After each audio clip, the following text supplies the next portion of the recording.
Hello dear friends, welcome to the Quantum Guru. In this video I am going to teach constant motion, which is a part of Newton's laws of motion or NLM. NLM itself is a very important topic for IT JEE physics, or we can say it's foundation of the mechanics. So within NLM, constant motion is a part of which students often find difficulty. So in this video, I'll cover all types of constant motion, start from the very beginning, and we'll take the theory to the highest level of the problem. And there will be enough examples, enough illustrations to make you very comfortable with this beautiful topic. So let's start. Constant motion में सबसे पहले आप ये समझ लो कि constant motion kinematics का part है। Kinematics का पार्ट का मतलब कि यहाँ पर हम लोग कनेक्टेड बॉडीज़ के वेलोसिटीज़ और एक्सेलेरेशन डिस्प्लेसमेंट के रिलेशनशिप के बारे में बात करेंगे। हमें इनकी एग्जैक्ट वेलोसिटी या एक्सेलेरेशन के बारे में बात नहीं करना, हमें सिर्फ बात करना है कि how the in what way velocity acceleration of the connected bodies are related.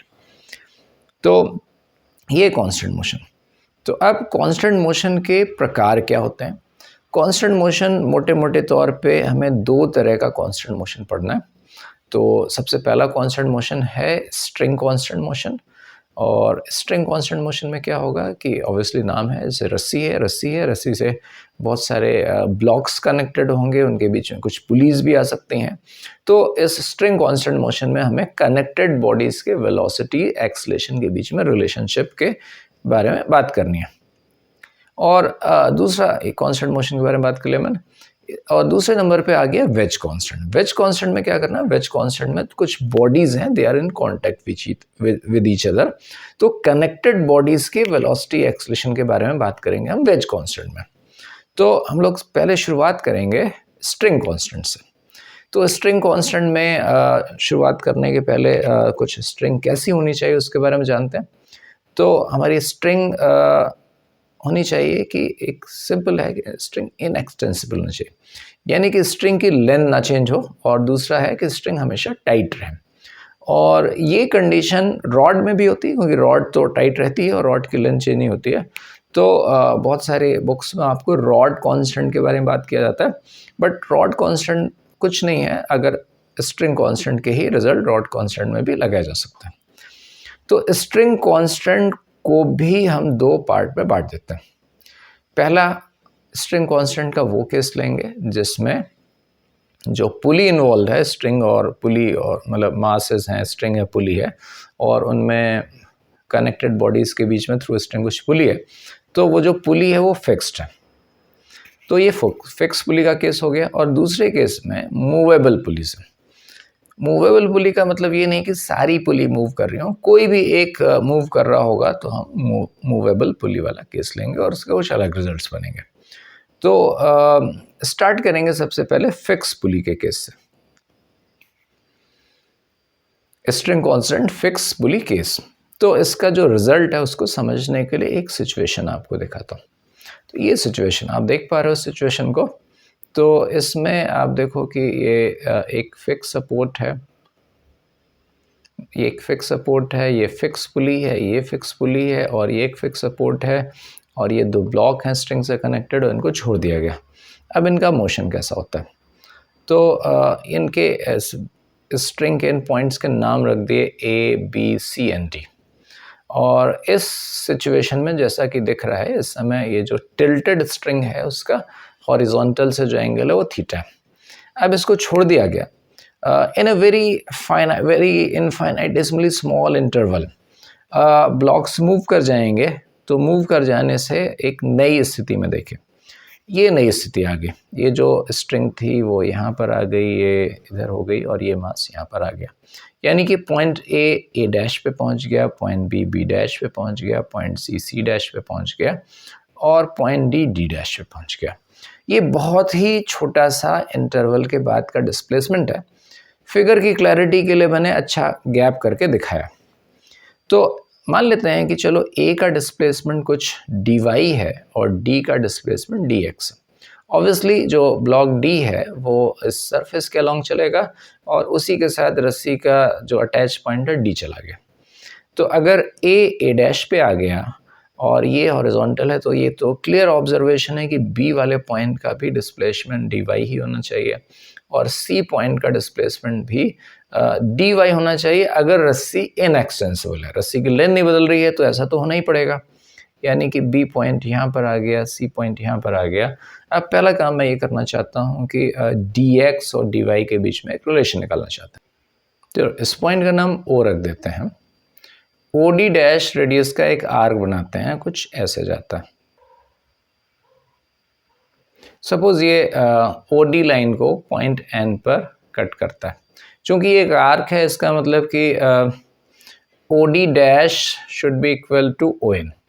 O D dash की वैल्यू ओ एन होनी चाहिए। अब आप समझो कि इस रस्सी के मूवमेंट से ये वाला पार्ट तो नहीं बदला, ये वाला पार्ट जो वर्टिकल पार्ट है उसकी लेंथ डी वाई बदल गई, तो टिल्टेड पार्ट की लेंथ जो है वो डी वाई कम हो जानी चाहिए और ये इन दोनों की जो लेंथ का डिफरेंस है वो एन डी हो जाएगा, क्योंकि ओ डी डैश और ओ एन की वैल्यू बराबर है। कि मैंने तो बोला ही था कि ओ डी डैश का आर्क ले लो तो ओ डी डैश बराबर ओ एन हो गया। तो इसका मतलब कि O D minus O D dash बराबर एन डी हो जाएगा।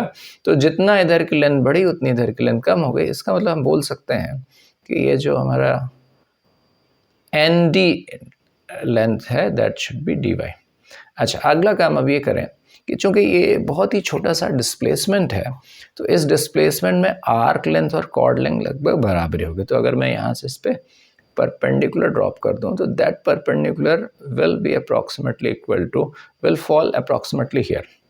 तो अगर ये परपेंडिकुलर है और इस राइट एंगल ट्रायंगल में अगर आप ध्यान से देखो तो आपको दिखना चाहिए D Y is equal to D X cos theta. और अगर इसको मैं जिस इंटरवल में डिस्प्लेसमेंट मान लो कि डी टी टाइम इंटरवल का डिस्प्लेसमेंट है, तो अगर मैं इसको डी टी से डिवाइड कर दूं, इसको भी डी टी से डिवाइड कर दूं, तो what is d Y by D t? क्या d Y by D t point A की वेलोसिटी नहीं है? क्या d Y by D t point B की वेलोसिटी नहीं है? क्या वो सी की वेलोसिटी नहीं है? तो D Y by D T is the velocity of point A, velocity of point B, velocity of point C. And what is D X by D T? D X जो है वो डी पॉइंट का displacement है, तो D X by D T किसका displacement हो गया? ये D X by D T D point की वेलोसिटी हो गई, यानी कि आ गया आपका वी डी और मल्टीप्लाइड है कॉस थीटा। तो अब इस बात का मतलब क्या निकला हमारे लिए? इसका मतलब बहुत ही सिंपल सा है। इस पॉइंट की अगर मैं रिजल्टेंट वेलोसिटी के बारे में बात करूं तो ए की रिजल्टेंट वेलोसिटी को बोला मैंने वी ए, बी की रिजल्टेंट वेलोसिटी को बोला वी बी, सी की रिजल्टेंट वेलोसिटी को बोला वी सी और डी की रिजल्टेंट वेलोसिटी को बोला वी डी। तो V A is equal to V B is equal to V C is equal to V D cos theta. तो आप देखो कि ए और बी और सी ये सब का मोशन तो अलोंग द लेंथ ही हो रहा है और इनकी वेलोसिटी बराबर है। डी अपनी लेंथ के अलोंग नहीं चल रहा है, लेकिन वी डी का जो कंपोनेंट अलोंग द लेंथ करेंगे तो वी डी कॉस थीटा होगा। तो मैं क्या ये बोल सकता हूँ कि ये सारी वेलोसिटी पॉइंट की वेलोसिटी के कंपोनेंट है अलोंग द लेंथ और सब बराबर है। इसका मतलब क्या हुआ कि अगर रस्सी और पुली होगी, मासेस होंगे और फिक्स पुली होगी, तो रस्सी के हर एक पॉइंट की velocity along the length same होगा। अलोंग द लेंथ जितना ये चला उतना ये चला, उतना ये चला, ये अलोंग द लेंथ उतना नहीं चला, लेकिन इसका कंपोनेंट जितना चला अलोंग द लेंथ उतना ही आ रहा है। डी एक्स कॉस थीटा बराबर डी वाई आ रहा है। तो मतलब हम बोल सकते हैं कि स्ट्रिंग कांस्टेंट के केस में सारे पॉइंट्स की वेलोसिटीज के component along the length same होंगे। इसको प्रॉपरली स्टेट करते हैं। तो जो हमने ऑब्टेन किया उस रिजल्ट को मैं यहाँ लिखता हूँ। तो रिजल्ट बोलता है कि for a system involving an inextensible string and fix pulleys, the component of resultant velocity of all points of the string along the length are same. इसमें कुछ छोटी छोटी बात हमें समझनी है कि सबसे पहली बात जो समझने की है कि ये रिजल्ट तो फिक्स पुली का है, क्लियर बात। दूसरा इंपॉर्टेंट बात है कि इस रिजल्ट को निकालने के पहले हमें जिन पॉइंट्स के बीच में बात करना उनकी रिजल्टेंट वेलोसिटी की डायरेक्शन पता होनी चाहिए, तभी कंपोनेंट करोगे। तो रिजल्टेंट वेलोसिटी लेना है और उसके कंपोनेंट करना है अलोंग द लेंथ। और ये जो रिजल्ट है वो रस्सी के सारे पॉइंट पे वैलिड है, बट एक रस्सी की बात है। तो this result is valid for one string, all the points of that string, और उन सारे पॉइंट के रिजल्टेंट वेलोसिटी के component along the length same करना है। तो स्ट्रेट अवे अब इस पे कुछ प्रॉब्लम लगाना शुरू करते हैं। तो let's take this example. This very simple example. इसमें आप देख रहे हो कि एक ब्लॉक है ए, और अभी उससे अटैच रस्सी हॉरिजॉन्टल से थीटा एंगल पर है, और ऊपर एक पर्सन है जिसको यू वेलोसिटी से खींच रहा है। तो हमको velocity of the block at the shown moment निकालना है। तो क्लियर बात है कि ऑब्वियसली ब्लॉक जो है वो सरफेस के अलॉन्ग चलेगा। तो इस ब्लॉक की जो रिजल्टेंट वेलोसिटी है, इस वेलोसिटी को मैं कुछ ऐसे दिखा देता हूँ, और ऑब्वियसली ये स्ट्रिंग कांस्टेंट स्ट्रिंग के पॉइंट्स के लिए, और मैं स्ट्रिंग का ये पॉइंट ले लेता हूँ और ये पॉइंट ले लेता हूँ। इस पॉइंट की वेलोसिटी तो वही हो गई जिस वेलोसिटी से पर्सन खींच रहा है, दैट इज यू, और ये पॉइंट ब्लॉक के साथ कुछ यूँ चलेगा, इसकी वेलोसिटी को बोल दिया वी है। हमें इन वेलोसिटीज़ के component along the length same करना है।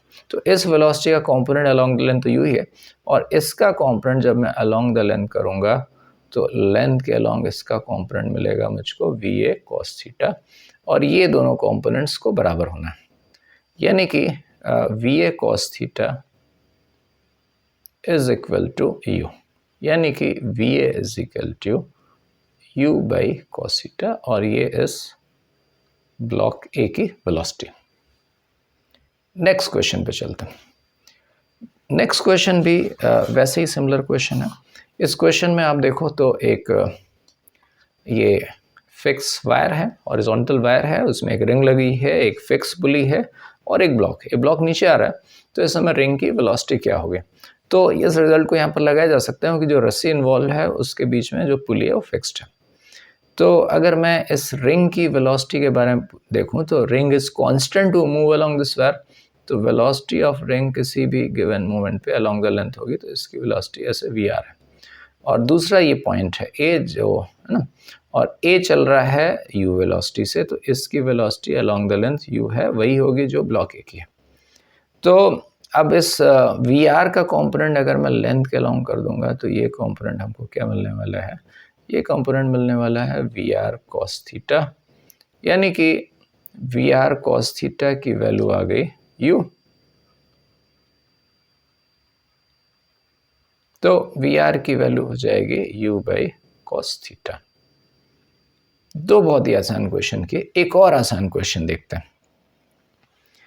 इस आसान क्वेश्चन में आप देखो तो दिख रहा है एक फिक्स पुली है, फिर से दो ब्लॉक्स कनेक्टेड हैं ए और बी, और उनको खींचा जा रहा है। अगर उनको खींचा जाएगा तो we can not take any arbitrary velocity. अगर मैं बी की कुछ वेलोसिटी रखूँ तो इस कांस्टेंट के हिसाब से ए की वेलोसिटी डिसाइड हो जाएगी। तो मुझे इनकी वेलोसिटीज़ में रिलेशन निकालना है, तो इसको सॉल्व करते हैं। तो यहाँ देखिए अगले पेज पे आ गए। तो अब काम करिए कि इसकी इनकी लेंथ के अलोंग कंपोनेंट्स करना है, तो हम क्या करते हैं, इसकी लेंथ को थोड़ा सा आगे खींच देते हैं। इसकी लेंथ को इधर खींच दिया हमने, इसकी लेंथ को थोड़ा सा पीछे खींच दिया जाए, ऐसे खींच देते हैं। और ए की जो वेलोसिटी होगी वही रस्सी के इस पॉइंट की वेलोसिटी होगी, और बी की जो वेलोसिटी होगी वो रस्सी के इस पॉइंट की वेलोसिटी होगी, यानी कि रस्सी के इस पॉइंट की वेलोसिटी होगी, तो हम चाहें तो यहीं पे कर सकते हैं, या चलो यहाँ कर देते हैं। रस्सी के इस पॉइंट की वेलोसिटी होगी v2, और अब इसका कंपोनेंट अलोंग और परपेंडिकुलर करना है।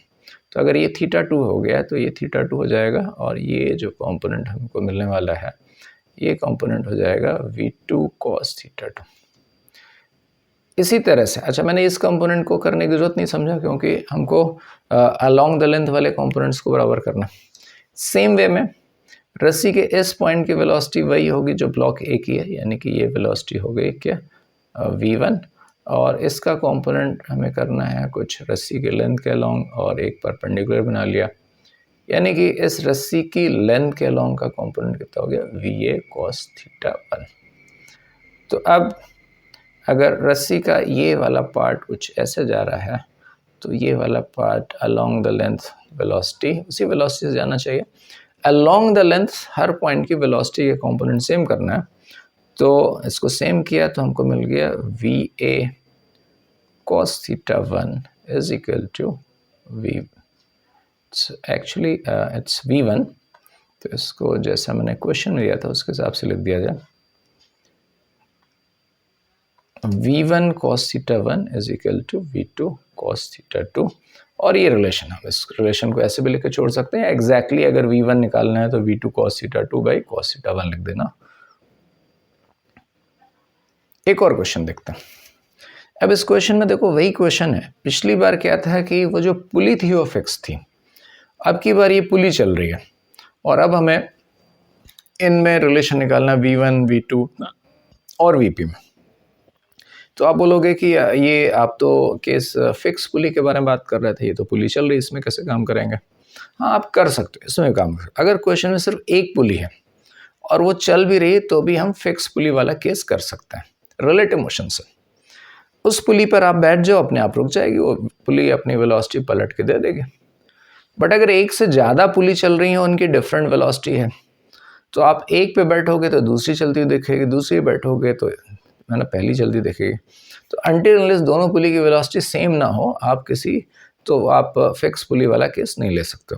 तो चूंकि यहाँ पर एक ही पुली है और चल रही है, तो हम क्या करेंगे, उसी पुली पर बैठ जाएंगे और फिर हम ये रिजल्ट लगा देंगे। तो देखो क्या किया हमने, विद रिस्पेक्ट टू पी देखते हैं। तो विद रिस्पेक्ट टू पुली,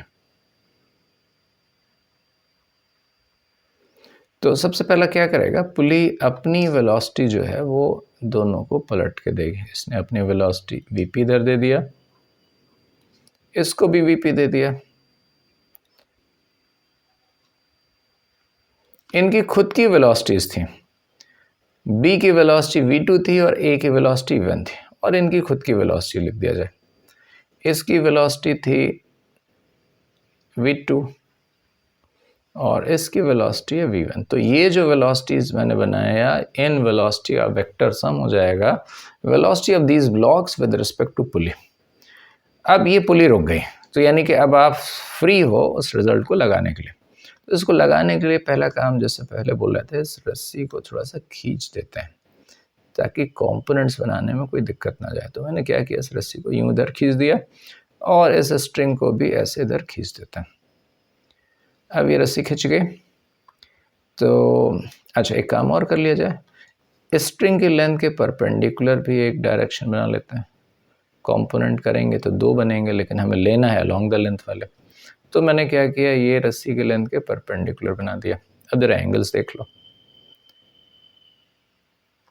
ये θ2 तो ये θ2 हो जाएगा, ये θ1 तो ये भी θ1 हो जाएगा।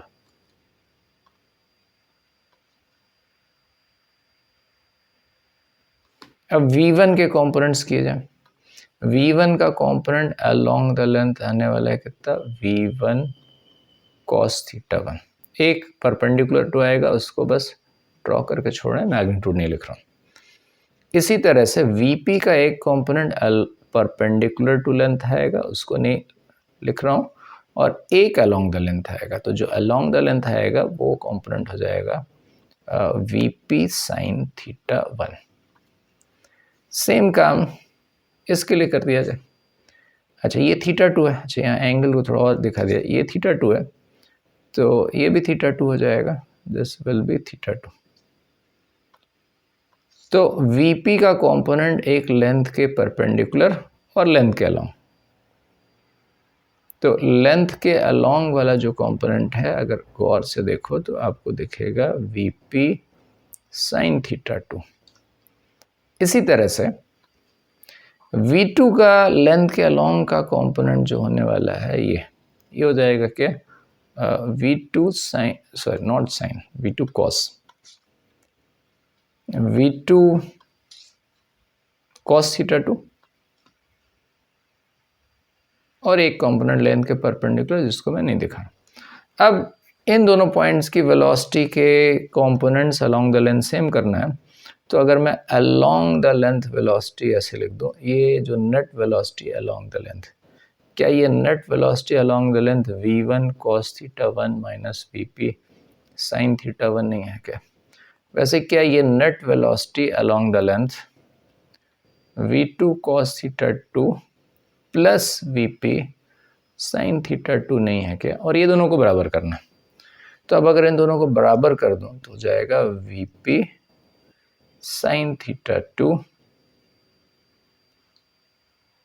Plus V2 cos theta 2 is equal to V1 cos theta 1 minus VP sin theta 1। तो मैं VP को सिंप्लीफाई करके लिख देता हूँ, तो हो जाएगा V1 cos theta 1 minus V2 cos theta 2 and divided by sin theta 1 plus sin theta 2। ये बन गया हमारा VP का एक्सप्रेशन। चलिए आगे और अगले कॉन्सेप्ट पे चलते हैं। अब ये क्वेश्चन देखते हैं। इस क्वेश्चन में जैसा कि देख पा रहे हैं एक क्लासिकल प्रॉब्लम है पुली का। तो ए नीचे जा रहा है, बी भी सेम वेलोसिटी से नीचे जा रहा है, और इन रस्सियों के बीच में ये जो एंगल है वर्टिकल से थीटा है, तो हमें इस समय ब्लॉक सी की वेलोसिटी निकालना है। तो प्रॉब्लम की सिमेट्री बोलती है कि सी को इस समय ऊपर की ओर जाना चाहिए। तो वेलोसिटी ऑफ सी को कुछ v बोल दिया जाए या vc बोल दो। अगर इनकी वेलोसिटीज अलग होती a और b की, तो ये एंगल भी अलग हो जाते, कुछ एंगल थीटा 1 थीटा 2 हो जाता। और अगर ये एंगल अलग हो जाते तो vc ऐसे नहीं आता, vc किसी एंगल पे जा सकता था। फिर उसके लिए मुझे अगर एंगल नहीं पता तो मुझे मानना पड़ता कि उसकी वेलोसिटी के दो कॉम्पोनेंट x और y मानने पड़ते, और फिर कांस्टेंट से मैं आगे काम करता। तो पहले अब इसको देखते हैं। तो मुझे vc चाहिए, तो vc चाहिए तो मैं नेक्स्ट पेज पे चलता हूँ। मैंने क्या काम किया, पहले एक बात फिर से वापस पेज पे आता है। इस पॉइंट, ये जो पॉइंट दिख रहा है, ये पॉइंट इन तीनों रस्सियों से कनेक्टेड है। तो क्या इस पॉइंट की तीन वेलोसिटी होगी या सिर्फ एक ही वेलोसिटी होगी? ऑब्वियसली एक पॉइंट की एक ही वेलोसिटी होगी, क्योंकि अगर तीन रस्सी से कनेक्ट हो गया इसका मतलब थोड़ा ना कि उसकी तीन वेलोसिटी तो एक ही होगी। तो इस पॉइंट की वही वेलोसिटी होगी जो सी की वेलोसिटी होगी। यहाँ से यहाँ के बीच में कोई पुली नहीं, स्ट्रेट पार्ट है, इसकी लेंथ चेंज नहीं हो सकती। तो जो ब्लॉक सी की वेलोसिटी है वही इस ब्लू वाली रस्सी की वेलोसिटी, इस पॉइंट की वेलोसिटी होगी, और वही इस पॉइंट की वेलोसिटी होगी। तो अगले पेज में देखा, जो ब्लॉक सी की वेलोसिटी है, ब्लॉक सी की वेलोसिटी को मैंने बोला, मान लिया से vc, और जो vc है वही वेलोसिटी ऑब्वियसली इस पॉइंट की होगी, किसी से कनेक्टेड है, और वही वेलोसिटी इस पॉइंट की होगी। 1 मिनट।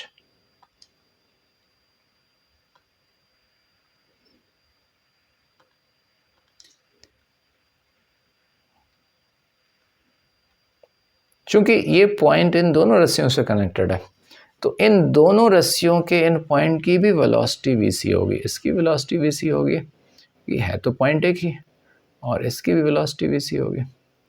आपको अभी मैंने बताया कि स्ट्रिंग कांस्टेंट एक रस्सी के लिए वैलिड होता है, और एक रस्सी के सारे पॉइंट पे लगा सकता है। और करना क्या है, अलोंग द लेंथ वेलोसिटी के कंपोनेंट को सेम करना है। तो अगर मैं लेफ्ट वाली स्ट्रिंग को देखता हूँ, तो इसकी रिजल्टेंट वेलोसिटी इस पॉइंट की resultant velocity along the length, इस पॉइंट की रिजल्टेंट वेलोसिटी vc है, और इस पॉइंट की रिजल्टेंट वेलोसिटी u है। ऐसे इस रस्सी के इस पॉइंट की रिजल्टेंट वेलोसिटी vc है। तो अगर मैं इस रस्सी के लिए स्ट्रिंग कांस्टेंट लगाऊंगा तो क्या करूंगा, vc का कंपोनेंट अलोंग द लेंथ कर दूंगा। तो vc का कंपोनेंट अलोंग द लेंथ क्या हो जाएगा, vc cos थीटा, और इसका कंपोनेंट अलोंग द लेंथ तो u ही है। ऐसे इस vc का कंपोनेंट अलोंग द लेंथ भी vc cos थीटा होगा, और इसका along the length component u है। यानी कि चाहे मैं लेफ्ट वाली स्ट्रिंग लूँ या राइट वाली स्ट्रिंग लूँ, दोनों से ही एंड्स पॉइंट के अलोंग द लेंथ वेलोसिटी के कंपोनेंट्स को बराबर कर रहा हूँ मैं, तो मुझको मिल रहा है vc cos theta is equal to u, यानी कि vc is equal to u by cos theta. इस क्वेश्चन को जब भी मैं कराता हूँ तो हर बार आधे बच्चे इसको, कुछ बच्चे इसको 2u cos थीटा बोलते हैं, और बहुत सारे बच्चे 2u बाई cos थीटा बोल देते हैं। एक साथ दो दो स्ट्रिंग पे लगाते हैं, नहीं। At a time we have to apply string constant on one string. तो I think that is clear. अब फिक्स पुली के केस का एक लास्ट एग्जाम्पल देखते हैं। तो इस एग्जाम्पल में फिर से आप देखो, यहाँ पर एक बार फिर से तीन रस्सी हैं, लेकिन पुली एक ही है। ये रस्सी एक फिक्स सपोर्ट से है और ये ऐसे जा रहा है, ये कुछ ऐसे जा रहा है। अब 100% श्योर है कि बी कुछ ऐसे नहीं जा रहा होगा, क्योंकि दोनों साइड की जो रस्सियों की एंगल है वो अलग अलग है। तो देखने से क्लियर लग रहा है कि बी कुछ ऐसे जा रहा होगा, कुछ ऐसे जा रहा होगा, कि उधर का एंगल ज़्यादा है। एग्जैक्टली कैसे जा रहा होगा उसके लिए हमें ये वाली रस्सी हमारा हेल्प करेगी। तो जब तक मुझे बी का एग्जैक्ट मोशन की डायरेक्शन नहीं मिलेगा तो मैं कंपोनेंट किसका और किसके अलोंग करूँगा। तो बी कैसे चल रहा है ये समझने के लिए मैं अगले पेज पे चलता हूँ। कुछ ऐसे बना दिया, तो थोड़ा थोड़ा सा मैंने रस्सियों को गैप कर दिया। तो इस वाली रस्सी को ज़रा देखते हैं। मान लो कि ये एंगल जो था और ये एंगल है, इसका एंगल जो है वो 45। अब मैं अगर आपसे पूछूं, सपोज ये पॉइंट ए है और ये पॉइंट बी है, what will be path of point B? Point B का पाथ कैसा होगा? तो आप दो क्वेश्चन का आंसर करके बता सकते हो। A is a fix point and distance from A and B is not changing, और ए बी एक ही प्लेन में रहेगा। तो उस पॉइंट का पाथ कैसा होता है जो किसी फिक्स पॉइंट से फिक्स दूरी पर एक ही प्लेन हो? Obviously circle. तो B will move in a circle, और तो बी कुछ ऐसे सर्कल में मूव करेगा। बी कुछ यूं चलेगा। बी का अगर पाथ देखा जाए तो बी का पाथ कुछ ऐसा होने वाला है। यानी कि इस समय पॉइंट बी की जो वेलोसिटी होगी वो वेलोसिटी कुछ ऐसी हो जाएगी। ये पॉइंट बी की वेलोसिटी। अब हमारा काम हो गया। अच्छा, इन ब्लॉक के नाम क्या थे? A and B. तो जो इस पॉइंट की वेलोसिटी है वही इस पॉइंट की वेलोसिटी होगी, वही इस पॉइंट की वेलोसिटी होगी, और इसी पॉइंट की वेलोसिटी निकालना है। तो इसकी वेलोसिटी जो होगी, ओके, अभी जैसे मैंने बोला था पिछले एग्जांपल में, इस पॉइंट से तीनों रस्सियाँ, तो एक उस पॉइंट की तो एक ही वेलोसिटी होगी। अगर मैं किसी भी एक रस्सी से वेलोसिटी निकाल लूँ तो बाकी दोनों रस्सियों के उस पॉइंट की वेलोसिटी वही होगी, क्योंकि एक पॉइंट की तो एक ही वेलोसिटी होगी। तो अब की बार वेलोसिटी निकालने के लिए मैंने लाइट ग्रीन वाली स्ट्रिंग ली। तो इसका मतलब कि इस वाली रस्सी की भी वेलोसिटी कुछ ऐसे ही होगी, वीपी। इसकी भी वेलोसिटी ऐसी होगी, वीपी। इसकी भी वेलोसिटी ऐसी होगी, वीपी।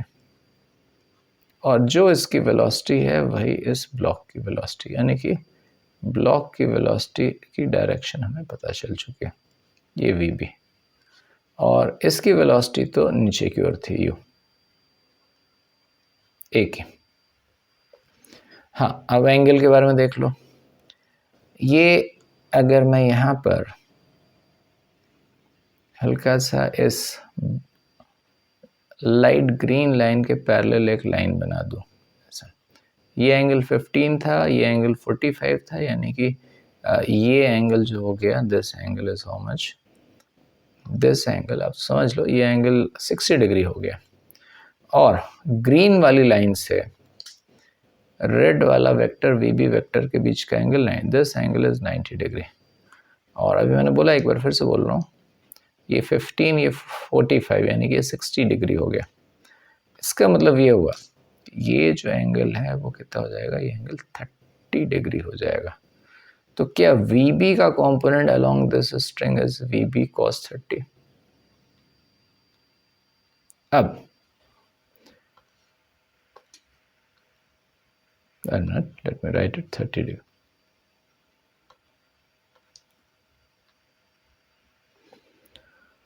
तो अब इस स्ट्रिंग के इस पॉइंट और इस पॉइंट की वेलोसिटी अलोंग द लाइन को सेम करना है, यानी कि सिंपली हो गया हमारे पास क्या, VB cos 30 is equal to U, यानी कि VB की वैल्यू आ गई 2U/√3। अब देखते हैं कि अगर कोई एक पुली या एक से ज़्यादा पुली चल रही होंगी तो हम कैसे उस तरह के सिचुएशन को हैंडल करेंगे। तो मेरे सामने एक सिचुएशन है, इसमें एक पुली है और ये भी पुली है, ये दोनों पुली चल रही हैं। एक फिक्स सपोर्ट है और दो ब्लॉक्स हैं।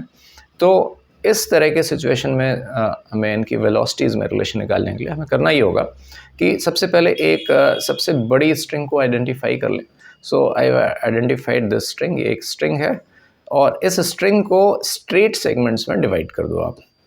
तो इसको स्ट्रेट सेगमेंट में डिवाइड कर देते हैं। तो मान लो कि एक स्ट्रेट सेगमेंट मैंने ये L1 लेंथ का ले लिया,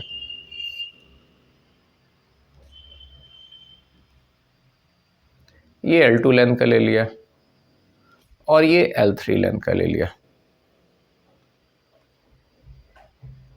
चूँकि हमारी स्ट्रिंग इन एक्सटेंसिबल है तो इसकी टोटल लेंथ का सम कांस्टेंट है, तो इस स्ट्रिंग की टोटल लेंथ बराबर L1 plus L2 plus L3 plus that part of the string which is wrapped over the string. और इनके मोशन से पुली के जो सरकमफरेंस की आधी लेंथ है वो तो फिक्स रहेगी, यानी कि रस्सी का वो भाग जो पुली में लपेटा होगा वो चेंज नहीं होगा। तो इनके मूवमेंट से जो भी चेंज होने वाले हैं L1, L2 और L3 का चेंज होने वाला है और उनकी सम कांस्टेंट है। तो आई can right L1 plus L2 plus L3 is a constant. तो अगर किसी स्थिति में और ज़्यादा स्ट्रेट सेगमेंट्स होते हैं तो हम बोल सकते हैं कि L1 plus L2 plus L3 dash dash dash is equal to constant. अब इसको आप टाइम के रिस्पेक्ट में डिफरेंशिएट कर दो। तो हमने इसको टाइम के रिस्पेक्ट में डिफरेंशिएट कर दिया। We will get dl1 by dt plus dl2 by dt plus dl3 by dt dash dash dash is equal to 0। And what is dl1 by dt? तो इसके लिए हमें थोड़ा सा रिलेटिव मोशन के एक रिजल्ट को रिकॉल करना पड़ेगा। मान लो कि कोई बॉडी कुछ यूं चला जा रहा है किसी पाथ में और कोई दूसरा बॉडी कुछ ऐसे चला जा रहा है। किसी मोमेंट पर उनको मिलाने वाली लाइन जो है वो AB है। A और B को मिलाने वाली लाइन के बीच की दूरी किसी मोमेंट पे ऐसे भी है और A की वेलोसिटी उस मोमेंट पे VA बोल दें और B की वेलोसिटी उस मोमेंट पे VB बोल दें। So what is dSAB by dt? dSAB by dt is nothing but velocity of separation between A and B at that moment. So that is V separation. और ये velocity of separation निकालने के लिए हमको उनकी velocity के वो components लेने होते हैं जो उनको मिलाने वाली लाइन के अलोंग हो। वेलोसिटी के वो कंपोनेंट जो उनको मिलाने वाली लाइन के अलोंग है, उससे पता चलता है कि बॉडी एक के रिस्पेक्ट में रोटेट कर रहा है कि नहीं कर रहा है, और एक बॉडी की दूरी दूसरे बॉडी के रिस्पेक्ट में बदल रही है या नहीं बदल रही है, वो हमको किससे पता चलता है? उनकी वेलोसिटी को उन कंपोनेंट से पता चलता है जो उनको मिलाने वाली लाइन के अलोंग है। अगर वो दोनों बराबर होंगे तो दूरी नहीं चेंज होगी, अगर डिफरेंट होगा तो उनके बीच की सेपरेशन चेंज होगी। तो ये हो गया dl1 by dt और dl2 by dt, dl3 by dt का मतलब। तो अभी अगर मैं इस सिचुएशन में बोलूँ what is dl1 by dt, तो मैं बोलूँगा dl1 by dt straight segment, वो स्ट्रेट सेगमेंट जिसकी लेंथ L1 है उसके एंड्स के बीच का वेलोसिटी ऑफ सेपरेशन। इसी तरह से dl2 by dt वो स्ट्रेट सेगमेंट जिसकी लेंथ L2 है उसके एंड्स के बीच का वेलोसिटी ऑफ सेपरेशन। तो कुछ ऐसे लिख देते हैं। सो dl1 by dt is the velocity of separation between ends of the string of segment of length L1। तो अगर इस सिचुएशन में इसको मैं अप्लाई करूं तो हमें क्या मिलता है? तो आप देखो क्या मिलता है।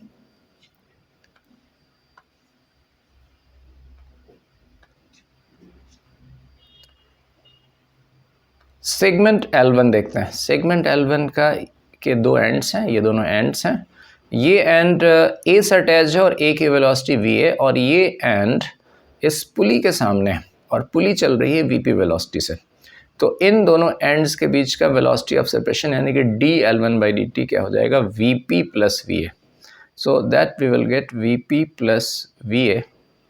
इसी तरह से सेगमेंट L2 को देखो, इनके एंड्स आपको ये दिख रहे हैं, ये दोनों एंड्स दिख रहे हैं, और ये एंड पुली के सामने की जो कि चल रहा है VP वेलोसिटी से, और ये एंड दूसरी वाली पुली के सामने चल रहा है जो चल रही है VB वेलोसिटी से, यानी कि dl2 by dt क्या हो जाएगा? VP प्लस VB हो जाएगा।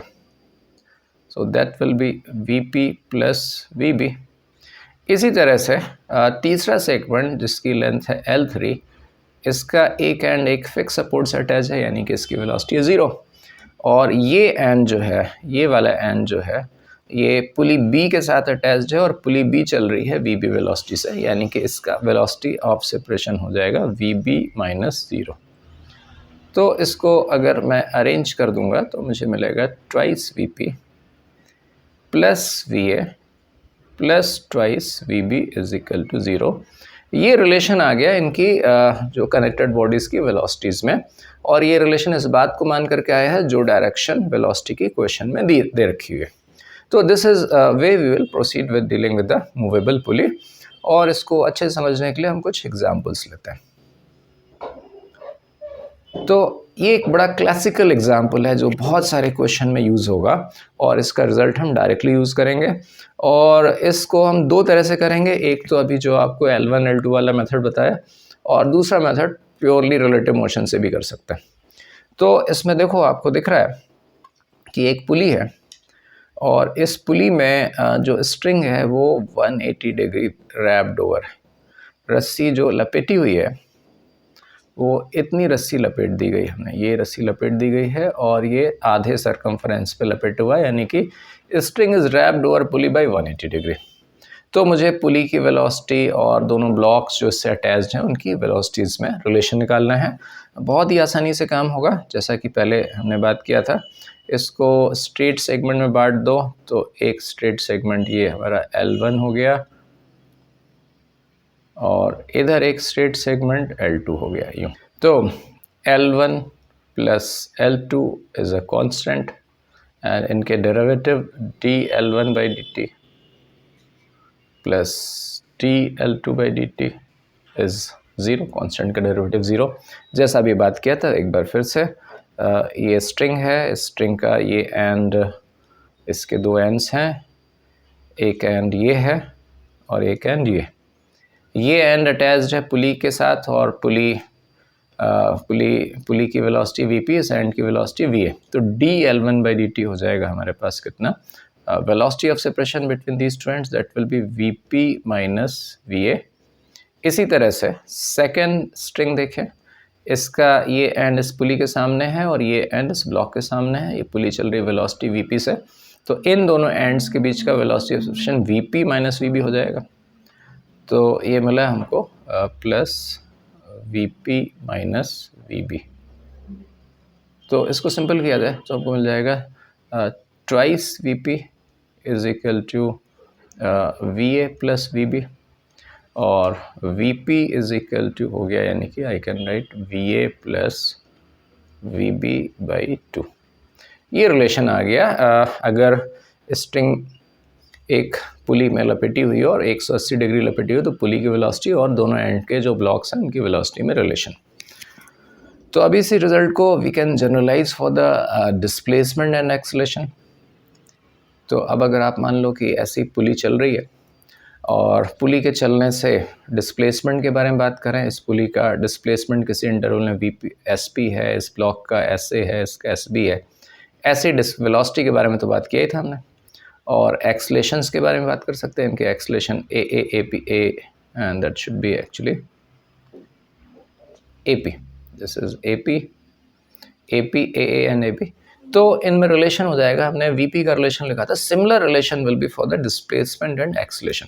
सो we will have relation S P is equal to S1 plus S2 by 2, VP is equal to V1 plus V2 by 2, and AP is equal to A1 plus A2 by 2, and we should remember one thing कि ये relation तभी valid है जब सारे तीनों जो चीज़ें हैं VP, VA and VP they are in the same direction. अगर किसी क्वेश्चन में वो सेम डायरेक्शन में नहीं है, तो आप एक ही डायरेक्शन में करने के लिए उसको माइनस कर दो। सपोज VP और VA एक डायरेक्शन में और VB अपोजिट डायरेक्शन में दे रखा है, तो उसी डायरेक्शन में करने के लिए ऊपर की ओर उसको माइनस VB कर सकते हैं। तो हम इसको अप्लाई कर सकते हैं। और कई बार शॉर्टकट करने के लिए we can use twice SP is equal to S1 plus S2, twice VP is equal to V1 plus V2, and twice AP is equal to A1 plus A2। अब ये तो मैंने वेलोसिटी ऑफ सेपरेशन से निकाला। अब इसी को हम निकालेंगे रिलेटिव मोशन के कॉन्सेप्ट से। तो देखो, बहुत सिंपल सा सिचुएशन। मान लो कि एक पुली है एक लिफ्ट में, और ये लिफ्ट जा रही है मान लीजिए कि वीपी वेलोसिटी से ग्राउंड के रिस्पेक्ट में, और ग्राउंड के रिस्पेक्ट में ए और बी की वेलोसिटी वीए एंड वीबी है।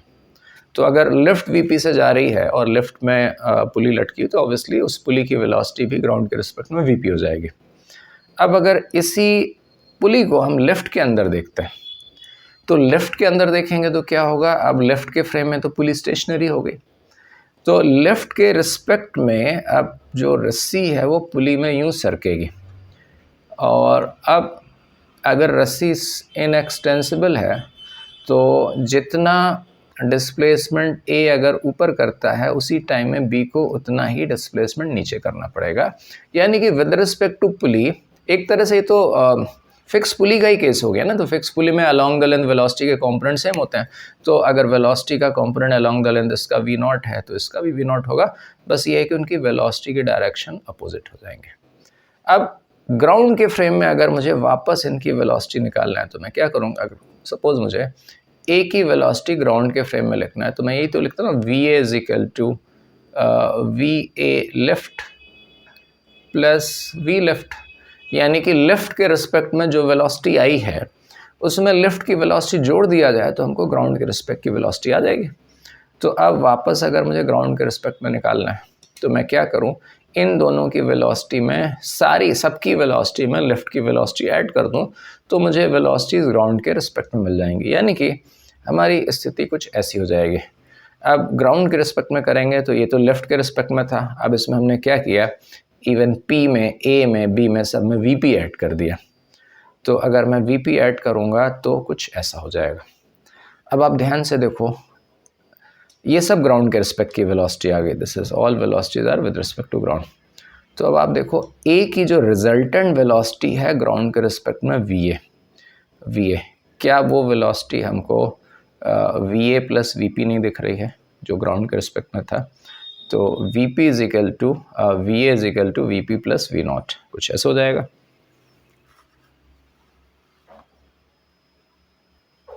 इसी तरह से b की वेलोसिटी ग्राउंड के रिस्पेक्ट में अगर मुझे अपवर्ड डायरेक्शन में लिखना है तो क्या वो vp माइनस वी नॉट नहीं है क्या? तो b की वेलोसिटी ग्राउंड के रिस्पेक्ट में हो गई vp माइनस वी नॉट, और अगर इन दोनों को ऐड कर दो तो आपको मिल जाएगा relation vp is equal to va plus vb by 2, और यही हमारा रिलेशन था। तो यानी कि इसको हमने एक दूसरे तरीके से भी ऑब्टेन कर लिया रिलेटिव मोशन के केस से। अब कुछ सिंपल क्वेश्चंस देखते हैं। अच्छा, ये क्वेश्चन तो सिंपल नहीं, बहुत बढ़िया क्वेश्चन है। इसमें क्या है कि एक वही सिचुएशन है, पुली है और दोनों साइड मासेस हैं, उनकी वेलोसिटी दे रखी है, और m एक लोकेशन है, m एक लोकेशन है वो जो कि आप देख रहे हो ये AB लाइन से OB लाइन से थीटा एंगल पर है। इस लोकेशन से स्ट्रिंग का जो भी पॉइंट गुजर रहा होगा उसकी हमको वेलोसिटी निकालनी है, और इससे हम समझेंगे कि किस तरह से पुली के चलने के कारण स्ट्रिंग के दोनों साइड की वेलोसिटी में परिवर्तन होता है। तो इसको सॉल्व करने के लिए अगले पेज पे चलते हैं। तो ये पिक्चर तो विद रिस्पेक्ट टू ग्राउंड का पिक्चर था, और अभी इसी पिक्चर को हम विद रिस्पेक्ट टू पुली देखते हैं। तो क्या होगा, पुली के रिस्पेक्ट में पुली रुक गई तो हर पॉइंट की वेलोसिटी अलोंग द लेंथ तो बराबर ही होने वाली है। अच्छा, आगे बढ़ने के पहले मैं थोड़े से काम आई कैप जे कैप में करना चाहता हूँ। तो मैं बोल देता हूँ कि सपोज़ ये मेरा एक्स एक्सिस है और ये मेरा वाई एक्सिस है, कुछ ऐसे बना दिया जाए यूँ। तो मान लेते हैं कि ये जो रस्सी है पुली के रिस्पेक्ट में कुछ ऐसे घूम रही है, और अलोंग द लेंथ सारे पॉइंट की वेलोसिटी सेम होगी। तो अलोंग द लेंथ सारे पॉइंट की वेलोसिटी को बोल देते हैं वी ओ, यानी कि with respect to pulley point M की वेलोसिटी अलोंग द लेंथ कुछ ऐसे VO हो गया, ये VO हो गया। और इसको मैं चाहूँ तो यहाँ पर एक दूसरे डायग्राम में बना सकता हूँ, इसको आगे बढ़ा दूँ और ये एक वर्टिकल लाइन हो गई और ये वेलोसिटी हो गई VO, और ये एंगल है थीटा, यानी कि ये एंगल थीटा हो जाएगा। और इसके अब मैं x और y में कंपोनेंट कर देना चाहता हूँ। I don't want to crowd the diagram, और आपको क्लियरली दिख रहा है कि अगर आप मुझको लिखना हो Vm और and obviously this velocity is with respect to pulley, तो वेक्टर फॉर्म में ये होने वाला है VO sine theta I cap minus cos theta J cap. अब VO निकालने की बात है, और VO निकालना बहुत सिंपल सा काम है। तो पुली के रिस्पेक्ट में अगर हम देखेंगे तो हमको क्या दिखने वाला है, हमको ये दिखने वाला है कि पुली ने अपनी वेलोसिटी इनको पलट के दे दिया। तो इसको पलट के दे दिया VP, और इसको भी पलट के दे दिया वीपी, और उनकी जो एक्चुअल वेलोसिटी थी ग्राउंड के रिस्पेक्ट में वो तो रहेगी। तो ये आ गया वीए और इधर आ गया ये वीबी। अब वीओ क्या है? वीओ इज सिंपली, अब जिस वेलोसिटी से ये point with respect to pulley चल रहे हैं, तो ये वेलोसिटी इसको बोला था यहाँ पर वीओ और इसको बोला था वीओ। अब सबकी velocity along the length same हो गई, वीओ, ये भी वीओ। अब इस पॉइंट की वेलोसिटी वीओ, इसकी वेलोसिटी वीओ ऊपर की ओर, इसकी ऊपर की ओर वीओ, इनकी वीओ, सबकी वीओ वीओ है अलोंग द लेंथ। इसकी वीओ इधर अलोंग द लेंथ हो गई, तो ये सब वीओ से चल रहे हैं। तो इस डायग्राम के हिसाब से आप देख रहे हो कि ये जो वीओ है, ये वीओ है वीए माइनस वीपी, या इसको आप लिख सकते हो this is, sorry, here it should be VP and, और वीपी माइनस वीए, दोनों से काम कर सकते हैं। अब इन सारे आंसर्स को मैं वीए और वीबी का टर्म में निकाल लेना चाहता हूँ, तो किसी एक से ही काम हो जाएगा। तो वीए अपनी जगह पर है और कांस्टेंट मोशन से हमको पता है कि वीपी की वैल्यू कितनी है, वीए प्लस वीबी बाई 2। तो वीओ की वैल्यू आ गया मैग्नीट्यूड में V A minus V B by 2, ये इसका मैग्नीट्यूड हो गया। तो ये वी ए रख दिया जाए, यहाँ पर रख देंगे आगे। हम अगले पेज पे चलते हैं।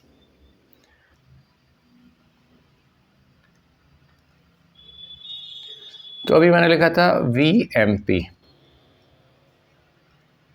We M P was V O sine theta I cap minus cos theta j cap, and Vp, velocity of pulley. Velocity of pulley is equal to Va plus Vb by 2 obviously and j cap. तो अब m point की ground के respect में velocity relative motion से आप लिखोगे Vm with respect to ground is equal to Vmp plus Vp। तो इनको सिंप्लीफाई करके लिख देते हैं।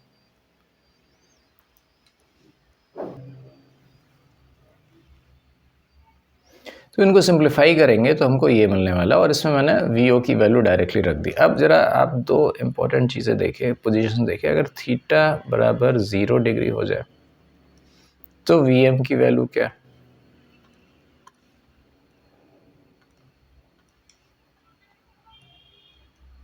तो Vm की वैल्यू फर्स्ट टर्म तो 0 हो गया।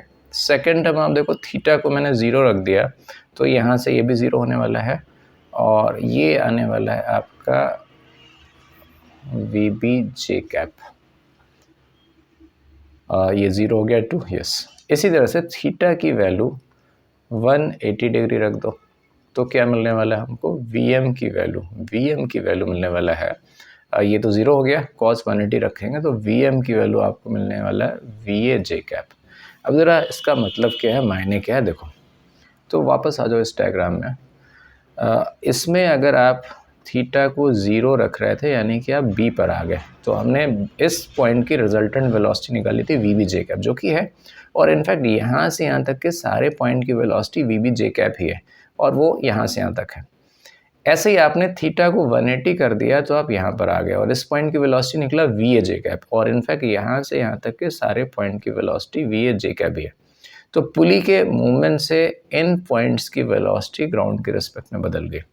तो ये काम एक चलती हुई पुली करता है। अगर एक पुली चल रही हो और उसके दोनों साइड के जो स्ट्रिंग के पॉइंट्स हैं, उस चलने वाली स्ट्रिंग के कारण दोनों साइड की velocity along the length change हो जाएगी। अगर पुली रुकी होती तो उस पुली के दोनों साइड के जो स्ट्रिंग्स के पॉइंट्स हैं उनकी velocity along the length same होती।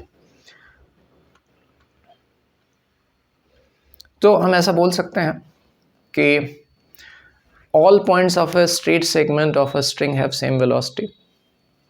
स्ट्रेट सेगमेंट के तो हर एक पॉइंट की वेलोसिटी सेम होगी, हर एक पॉइंट की, जब तक उनके बीच में कोई पुली ना आए, और ये बात मैग्नीट्यूड डायरेक्शन दोनों के लिए के साथ सही है। अगर एक फिक्स पुली है और उसके अराउंड जितने भी पॉइंट हो, उस पर हो या उसके दोनों साइड के हों, और बीच में कोई मूवेबल पुली नहीं आ रही, तो सारे पॉइंट की velocity along the length same हो जाएगी।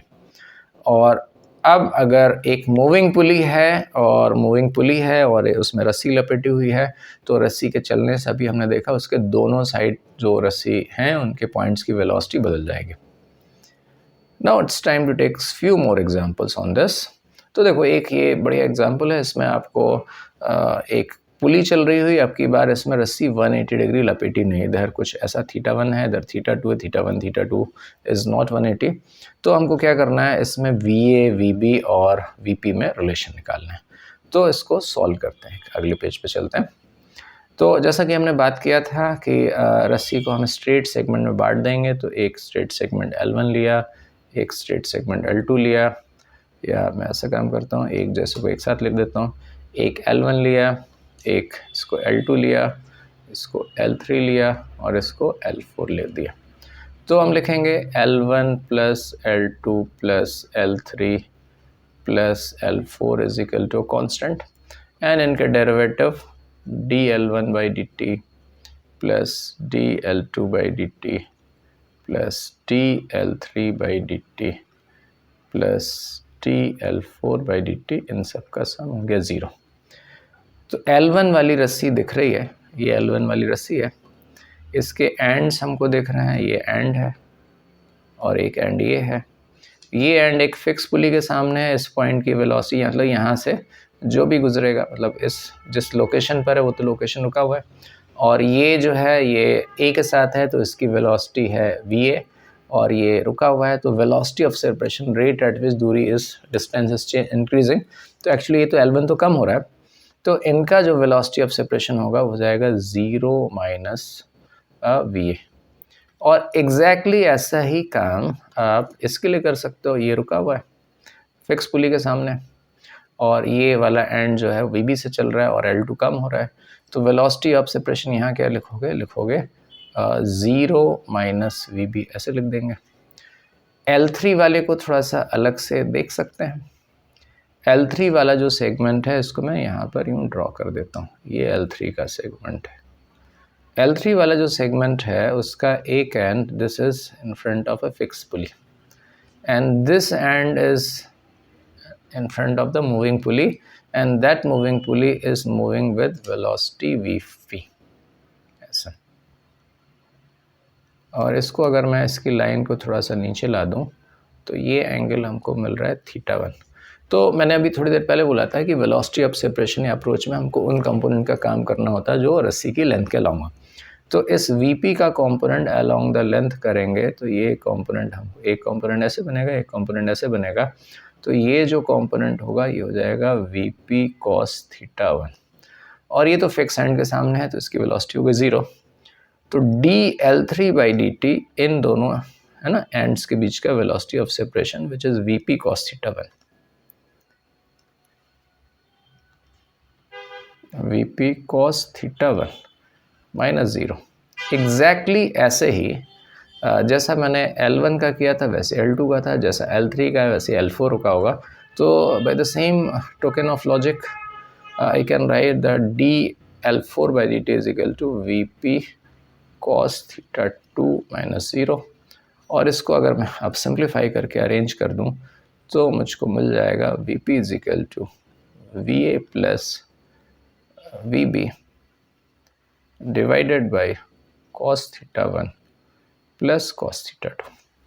अब आप सोचो अगर इसमें मैं आपसे बोलूं कि चलो θ1 बराबर θ2 बराबर 0 रख के देखते हैं F, तो क्या ये हमारा VP is equal to VA plus VB by 2 नहीं आ जाता है? ये तो वही पिछला वाला केस हो गया। अगर θ1 प्लस θ2 0 हो जाएगा तो L1 L2 पैरेलल हो गए, यानी कि जो रस्सी पुली P पे लपेटी हुई है वो 180 डिग्री लपेट गई, और 180 डिग्री लपेटा होगा तो यही तो रिलेशन लिखा था हमने, तो VP is equal to VA plus VB by 2 भी आ जाएगा फिर से हमारे पास। अब एक ये सिचुएशन है हमारे सामने, इस सिचुएशन में एक पुली की वेलोसिटी दिया हुआ है, ब्लॉक A की वेलोसिटी दिया, हमको ब्लॉक B की वेलोसिटी निकालना है। तो लेट्स स्टार्ट। तो सबसे पहला काम है इस रिजल्ट को लगाने के लिए आपको एक कोई डायरेक्शन पॉजिटिव माननी पड़ेगी, सारी चीज़ वही करेंगे। तो मैं मान लेता हूँ कि ये मेरे लिए एक पॉजिटिव डायरेक्शन है, ओके।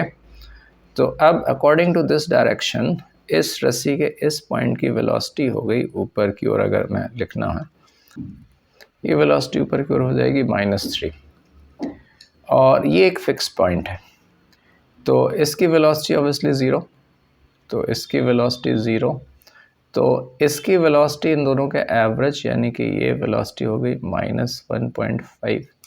अच्छा इधर भी ज़ीरो है तो ये भी ज़ीरो हो गया, और इसकी वेलोसिटी को अगर मैं कुछ x बोल दूं तो डायरेक्ट मैं बोल सकता हूं कि इन दोनों की वेलोसिटी का जो सम है इसका डबल है, यानी कि इनका डबल है 20, तो क्या ये 21.5 नहीं हो जाना चाहिए, तभी तो इसका एवरेज 10 आएगा। और अब इसकी वेलोसिटी को मैं बोल देता हूँ vb, तो इन दोनों की वेलोसिटी का सम इसका डबल, यानी कि that vb should be 43।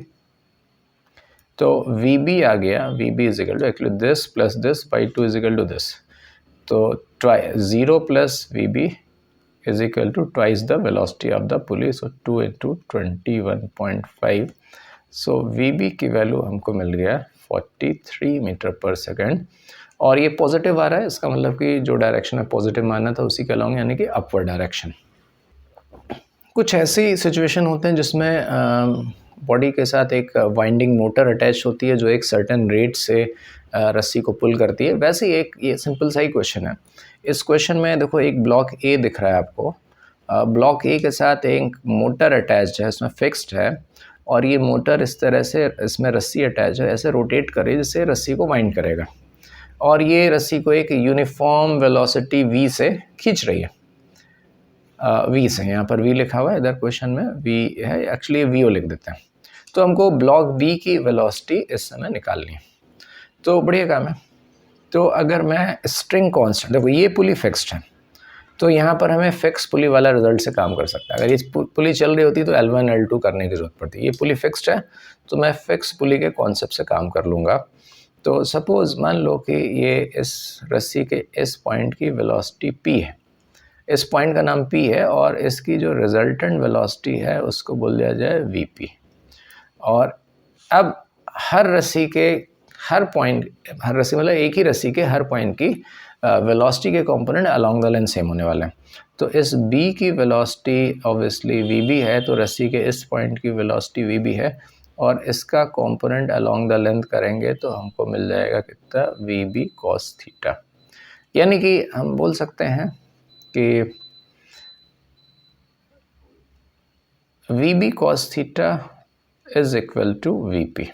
Now for the vp,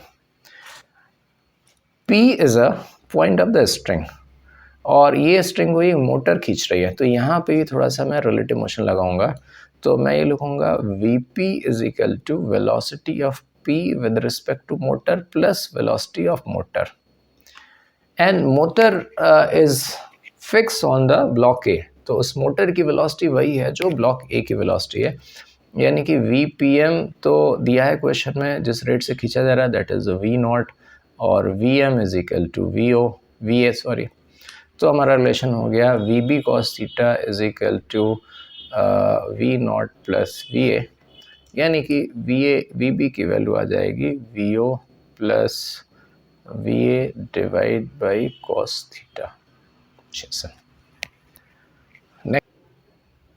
इस क्वेश्चन में चीज़ें तो ज़्यादा बोली नहीं गई, मैं ही बोल देता हूँ क्या है सिचुएशन। ये दो वर्टिकल फिक्स वायर्स हैं और एक ये सिंगल स्ट्रिंग है, इधर एक रिंग लगा हुआ है, रिंग इस वायर से घूमते हुए इस स्ट्रिंग के थ्रू भी जा रहा है, और एक रिंग यहाँ पर इसके एक एंड से रस्सी के इस एंड पर है और दूसरा इस वायर पर है। अब ये कांस्टेंट मोशन हो गया। अब क्या होता है कि ये रिंग v0 वेलोसिटी से नीचे गिर रही है, तो इस एंड की वेलोसिटी हमको निकालना है। तो देखो अब प्रॉब्लम ये है कि ये जो पार्ट है दैट इज़ ऑलमोस्ट वर्टिकल। अब ये चलेगा, इन दोनों पार्ट की लेंथ का सम कांस्टेंट है, तो यहाँ तो पुली तो आपको दिख नहीं रहा है, तो आपको लेंथ वाले से कुछ काम करना पड़ेगा। तो मान लेते हैं कि अगर मैं बोलूँ कि ये वाला जो पार्ट है वो L1 है और ये L2 है। अच्छा एक बात तय है कि ये जो A है वो उसी वायर के ही अलोंग चलेगा। तो मैंने ए की जो वेलोसिटी है उस वेलोसिटी को, मतलब वायर पी क्यू के अलोंग ही चलेगा, तो ए की वेलोसिटी को मैंने कुछ ऐसे बोल दिया, सम वी ए। और ओके, ये थीटा है, तो ये एंगल भी हमारा थीटा ही होना पड़ेगा क्या, in at any given moment. तो हम लिखेंगे L1 plus L2 is equal to constant dL1 by dt plus dL2 by dt is equal to 0। Constant का rate of change 0। What is dL1 by dt? अब देखो L1 का ये and ये fixed है और L1 का ये एंड इस रिंग के सामने है और रिंग चल रहा है v नॉट वेलोसिटी से। तो क्या dL1 by dt simply v not नहीं हो जाना चाहिए? तो dL1 बाई dt इज हो गया अपना, और v नॉट माइनस 0 लिख दो, dL2 by dt। dL2 by dt B B का वेलोसिटी ऑफ सेपरेशन हुआ। तो अलोंग द लेंथ वेलोसिटी के कंपोनेंट को अगर आप करोगे तो इधर से आपको मिल जाएगा, ये कंपोनेंट मिल जाएगा कितना, वी ए कॉस थीटा, इसको ऐसे कर लेना, इसकी जरूरत नहीं है। और ये कंपोनेंट मिल जाएगा हमको वी नॉट कॉस थीटा, इसकी ज़रूरत नहीं है। तो dL2 बाई dt हो जाएगा V A cos theta, V A cos theta minus V O cos theta and that add up to 0। तो अब मैं वी ए को यहाँ से क्या लिख सकता हूँ, वी ए को लिखूँगा, उसको उधर ले जाएंगे, तो minus of V naught 1 minus cos theta and divide by cos theta. तो हमने अभी दो मेथड देखे। एक केस में स्ट्रिंग फिक्स था जिसमें हमने सारी वेलोसिटीज़ और एक्सलेशन के resultant velocity resultant acceleration component along the length को बराबर करके सॉल्व कर लिया। और दूसरा केस था कि जब मूविंग पुली है तो फिर हम स्ट्रेट सेगमेंट में बांट लेंगे और फिर उनका सम ज़ीरो करेंगे, उनको डिफ्रेंशिएट करेंगे जिससे हमको वेलोसिटी ऑफ सेपरेशन मिलेगा। कई बार 2 बार डिफ्रेंशिएट करना पड़ सकता है। तो यहाँ पर अभी हमने जितने क्वेश्चंस लिए उन क्वेश्चंस में पुली रस्सी तो बहुत कम थी। अगर बहुत सारी रस्सी होती तो ये L1 L2 वाले मेथड काफ़ी कॉम्प्लिकेटेड हो जाते, काफ़ी लंबी हो जाते हैं। तो we need to have a very shortcut method जिसमें हम क्वेश्चन को देखते ही ओरली सॉल्व कर सकें। और ये एकदम जनरल मेथड है। इनफैक्ट इस मेथड से हम फिक्स पुली वाला भी सॉल्व कर सकते हैं और मूविंग पुली वाला भी सॉल्व कर सकते हैं। तो बहुत सारे बच्चे बोलते हैं कि then why 3 different method, why not only 1 method. तो इसका जवाब ये है कि हमें अपनी ज़रूरत के हिसाब से सारे मेथड जानने चाहिए और हर मेथड किसी न किसी सिचुएशन के लिए बेस्ट होगा। जब आप प्रैक्टिस करोगे तो आपको समझ में आ जाएगा कि किस सिचुएशन के लिए कौन सा मेथड बेस्ट है। इसलिए सीखना तो सारे ही हैं और फिर हम ज़रूरत के हिसाब से उनको सॉल्व करेंगे जिससे हमारा काम कम से कम समय में हो जाए। तो ये जैसा कि नाम है टेंशन वर्क मेथड, तो इसमें थोड़ा सा वर्क की ज़रूरत पड़ेगी। तो मैं थोड़ा सा वर्क का बहुत ही एक एलिमेंट्री आइडिया दे देता हूँ ताकि जिन्होंने पहली बार पढ़ रहे हैं, जिन्होंने जो 11th के बच्चे हैं, तो 11th में तो पहले NLM पढ़ाते हैं, उसके बाद वर्क के बारे में बात करते हैं। तो वर्क का बहुत ज़्यादा आइडिया नहीं होगा, लेकिन 9-10 में हल्का फुल्का जो वर्क के बारे में जानकारी है उससे हमारा काम हो जाएगा। तो बहुत ही बेसिक आइडिया वर्क का देना चाहता हूँ। तो work done bye a constant force. तो मान लो कि एक ये ब्लॉक है जिस पे एक कांस्टेंट फोर्स F लग रहा है, उससे थीटा एंगल पर मतलब ब्लॉक डिस्प्लेस हो रहा है S और जो फोर्स लग रहा है वो डिस्प्लेसमेंट से थीटा एंगल पर है। तो इसका मैंने कंपोनेंट कर दिया F का कंपोनेंट डिस्प्लेसमेंट के अलोंग F cos थीटा और डिस्प्लेसमेंट के perpendicular F sin theta.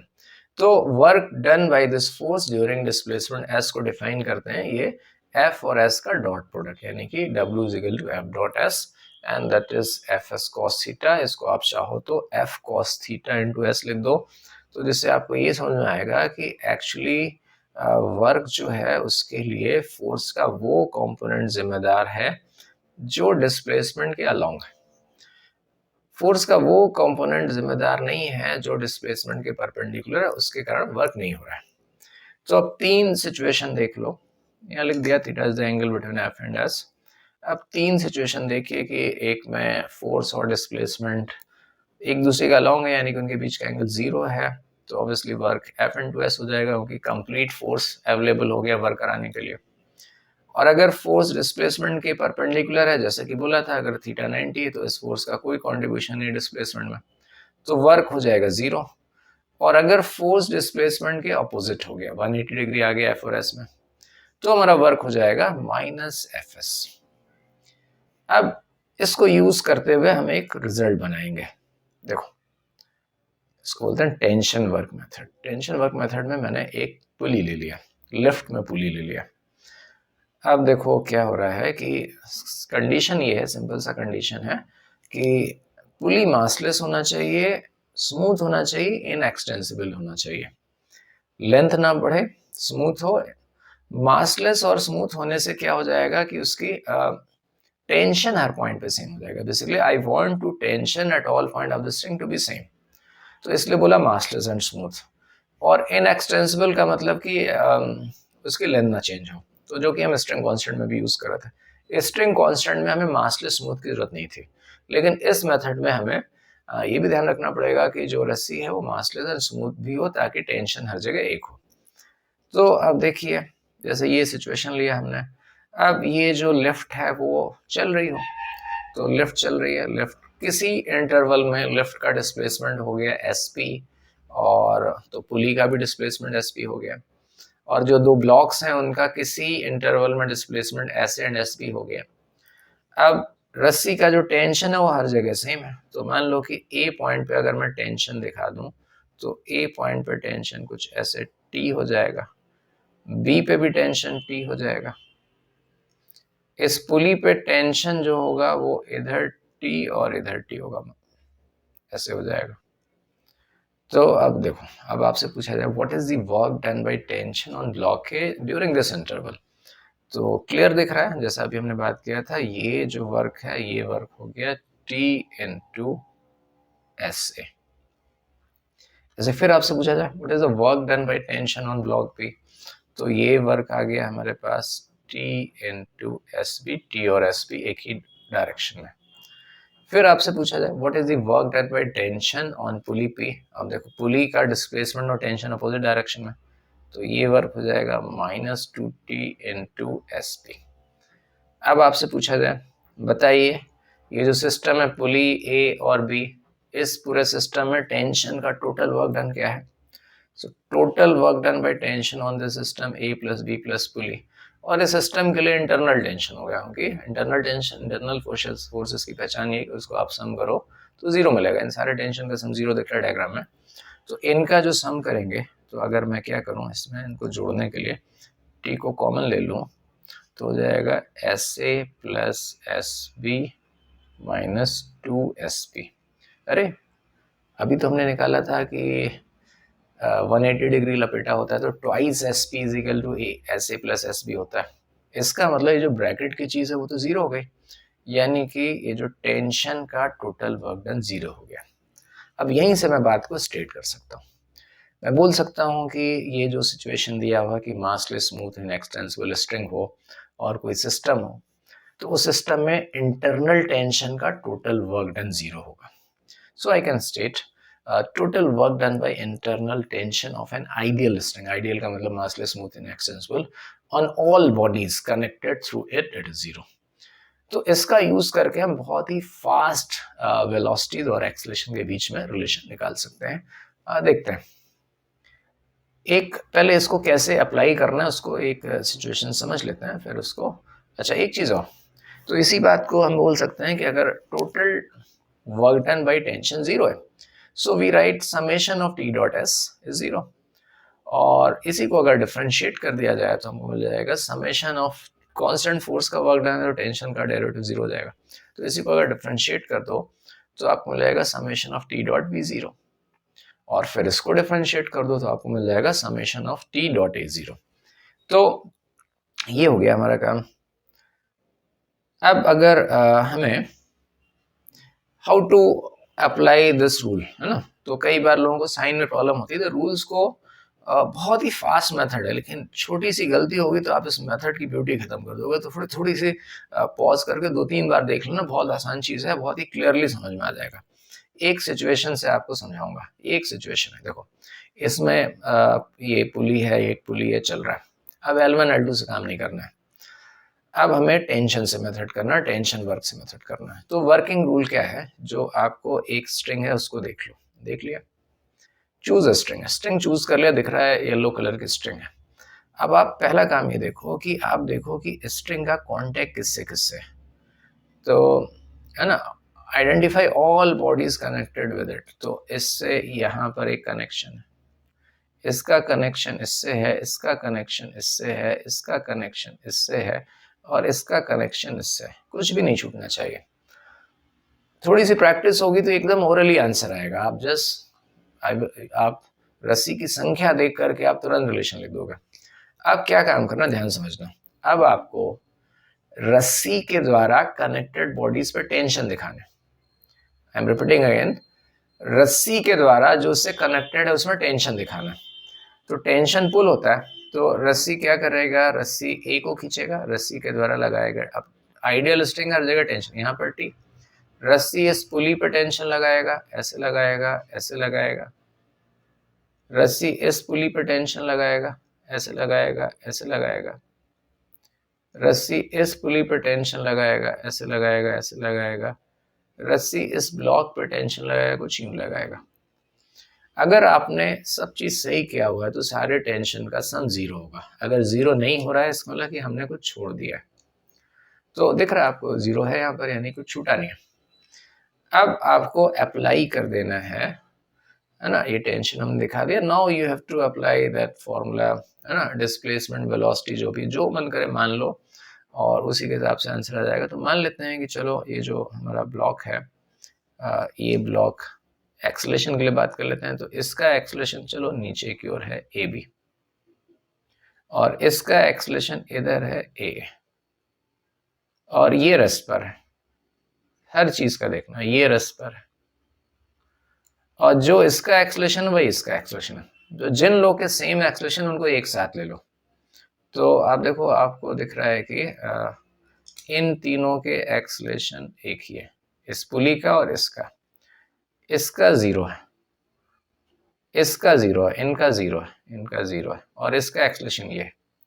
Apply कर देते हैं, अप्लाई समेशन ऑफ, जो हमें अप्लाई करना था। तो अभी एक्सेलेरेशन के लिए अप्लाई करना है।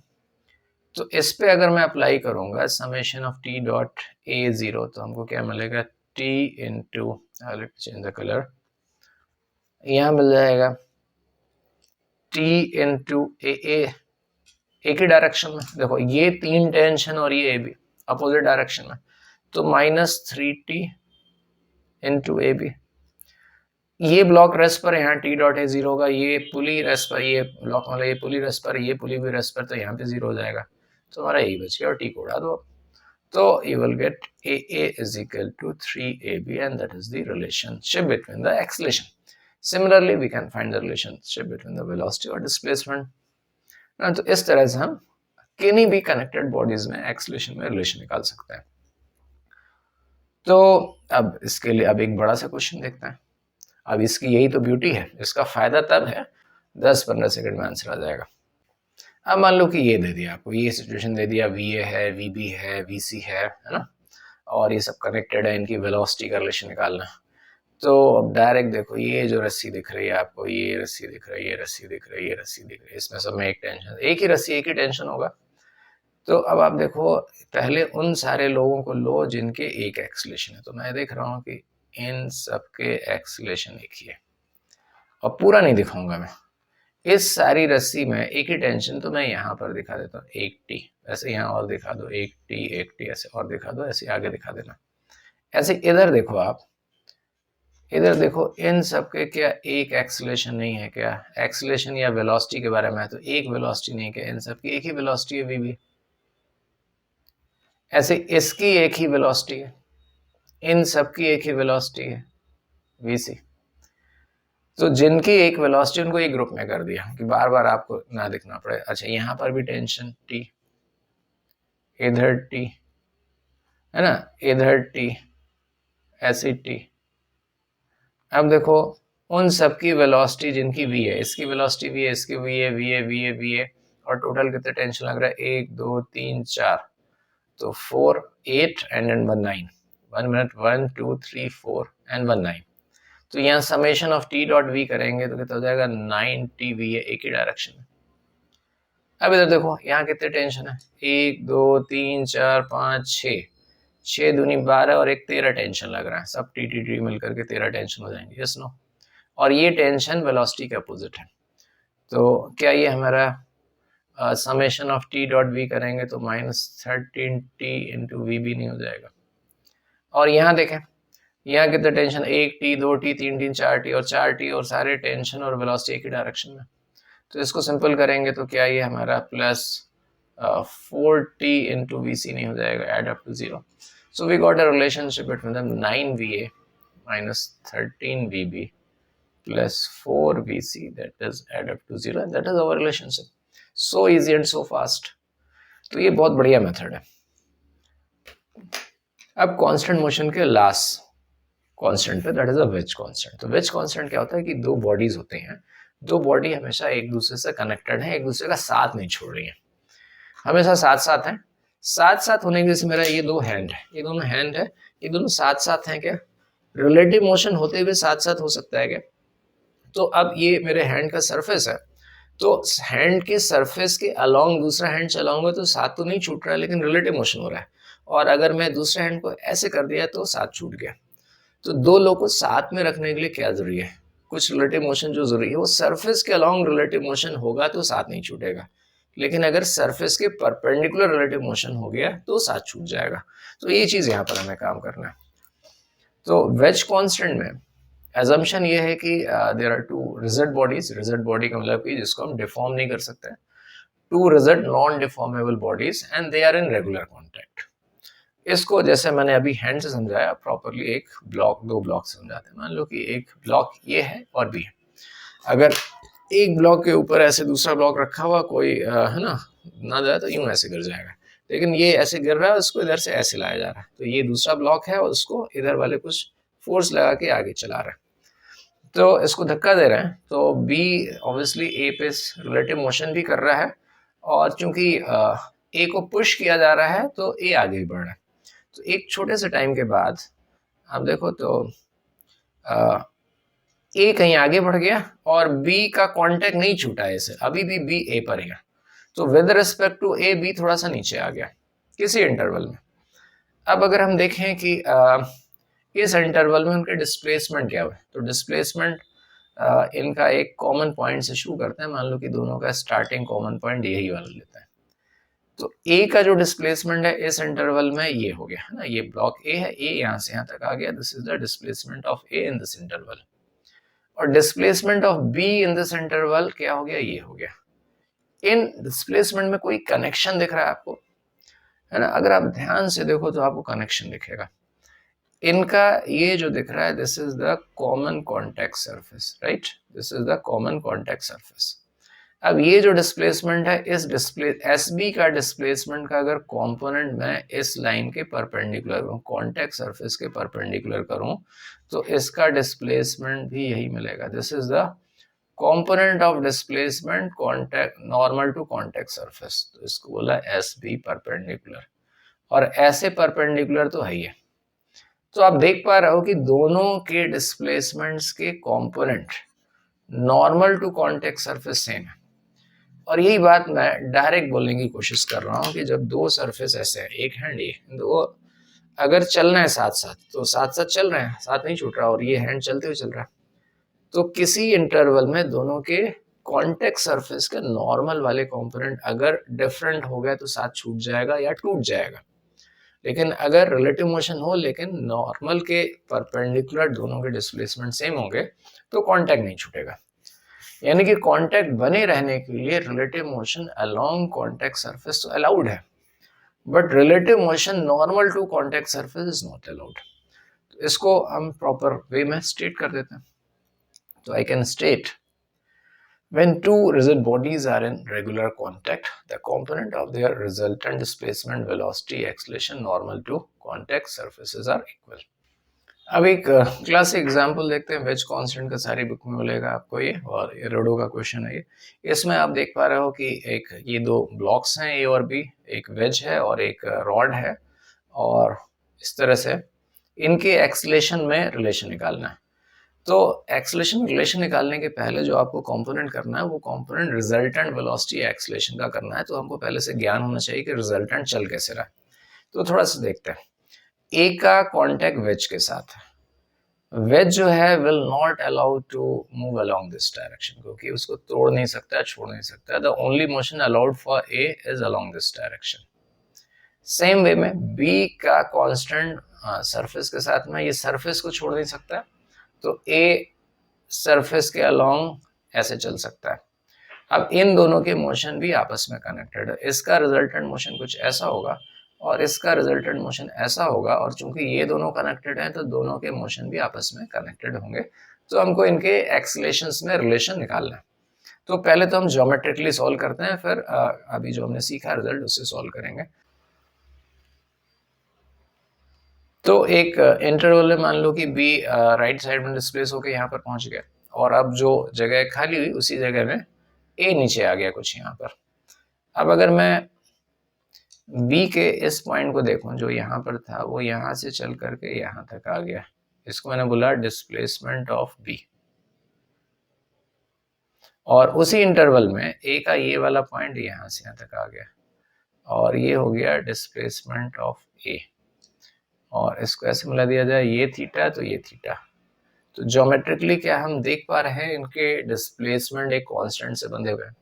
आप ध्यान से देखो तो आपको दिखेगा S A is equal to S B tan theta. इसको अगर हम दो बार डिफ्रेंशिएट कर दें तो हमको एक्सलेशन में रिलेशन मिल जाएगा। तो D two S A by D T square is equal to D two S B by D T square tan theta. And what is d2sa by dt square? Obviously acceleration of a. And what is d2sb by dt square? Obviously acceleration of a. पूरे motion से क्या theta बदल रहा है, theta तो fixed है। तो ये इनका रिलेशन आया एक्सलेशन का। अब इसी रिलेशन को हम लोग एक दूसरी तरह से करते हैं, जो अभी हमने मेथड सीखा। अभी हमने मेथड यही सीखा था ना, अभी हमने मेथड सीखा था कि when two bodies are in regular contact, the components of their resultant displacement, velocity, acceleration, normal to contact surface are equal। तो पहले resultant velocity, acceleration देख लेंगे, उनके components normal to contact surface को बराबर करके भी हम रिलेशन निकाल सकते हैं। तो हमने देख लिया कि A is going to move along this direction, A की acceleration जो है वो कुछ ऐसा है, और B का acceleration जो है वो कुछ ऐसा होने वाला है। This is the acceleration of B, and this is the common contact surface। इसके नॉर्मल दोनों के एक्सलेशन के कंपोनेंट को सेम करना है।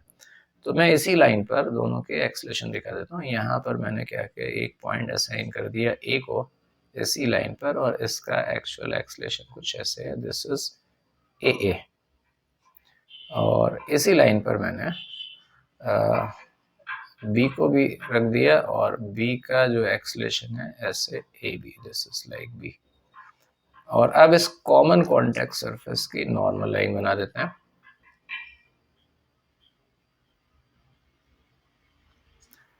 ये normal to common contact surface हो गया here, and this is also here.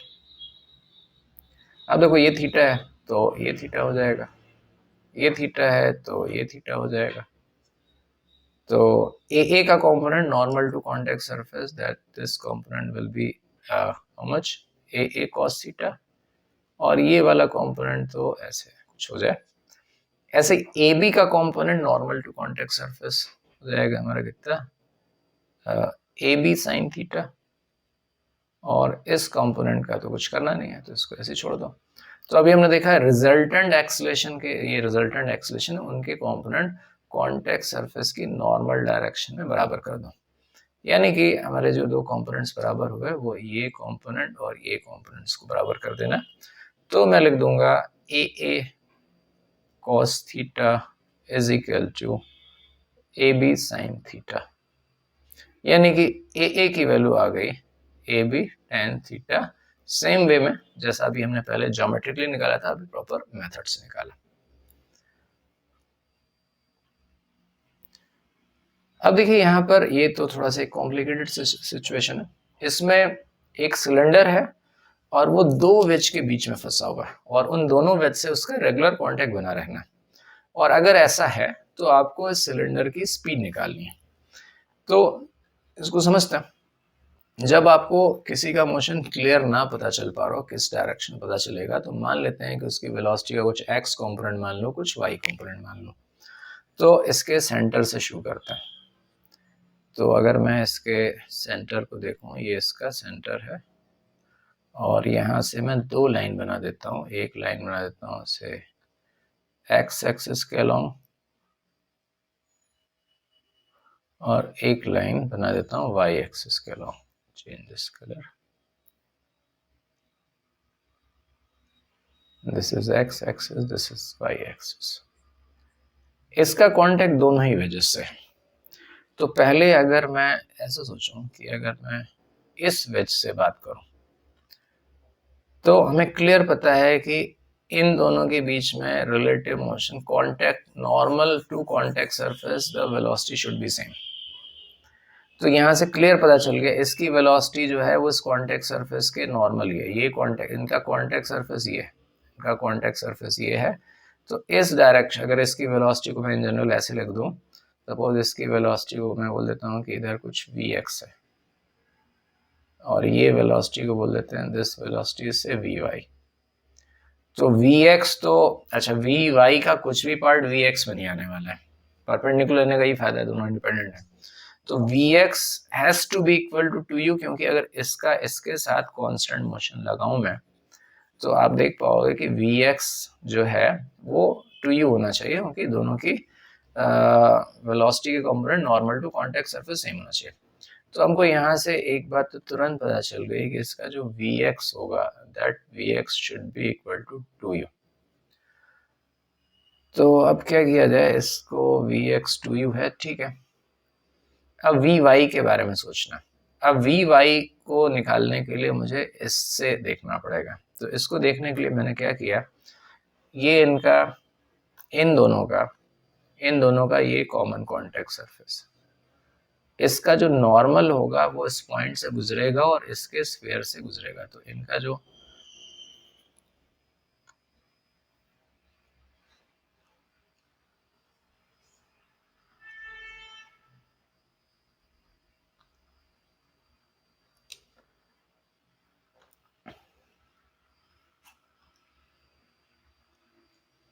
अच्छा, एक काम करते हैं, इस vx का थोड़ा सा कलर बदल देते हैं। vx के कलर को बदल करके मैं कुछ ऐसे कर देता हूँ। ये जो vx है इसको बोल दिया 2u। ये vy निकालने के लिए मुझे इसका इस वेज के साथ वेज कांस्टेंट को समझना पड़ेगा। इनका ये कॉमन कॉन्टेक्ट सरफेस का जो नॉर्मल होगा वो कुछ ऐसे होगा, जो कांटेक्ट पॉइंट से गुजरेगा और इस स्फीयर के सेंटर से गुजरेगा। तो अब इनका जो कॉमन नॉर्मल बनाना है वो कुछ मैं ऐसे बनाता हूँ, ऐसे आगे बढ़ा दूँ, इसको आगे बढ़ा दूँ, आगे बढ़ा दूँ। ये थोड़ा सा बढ़िया नहीं बना, एक बार फिर से अटेम्प्ट करता हूँ इसको बनाने का।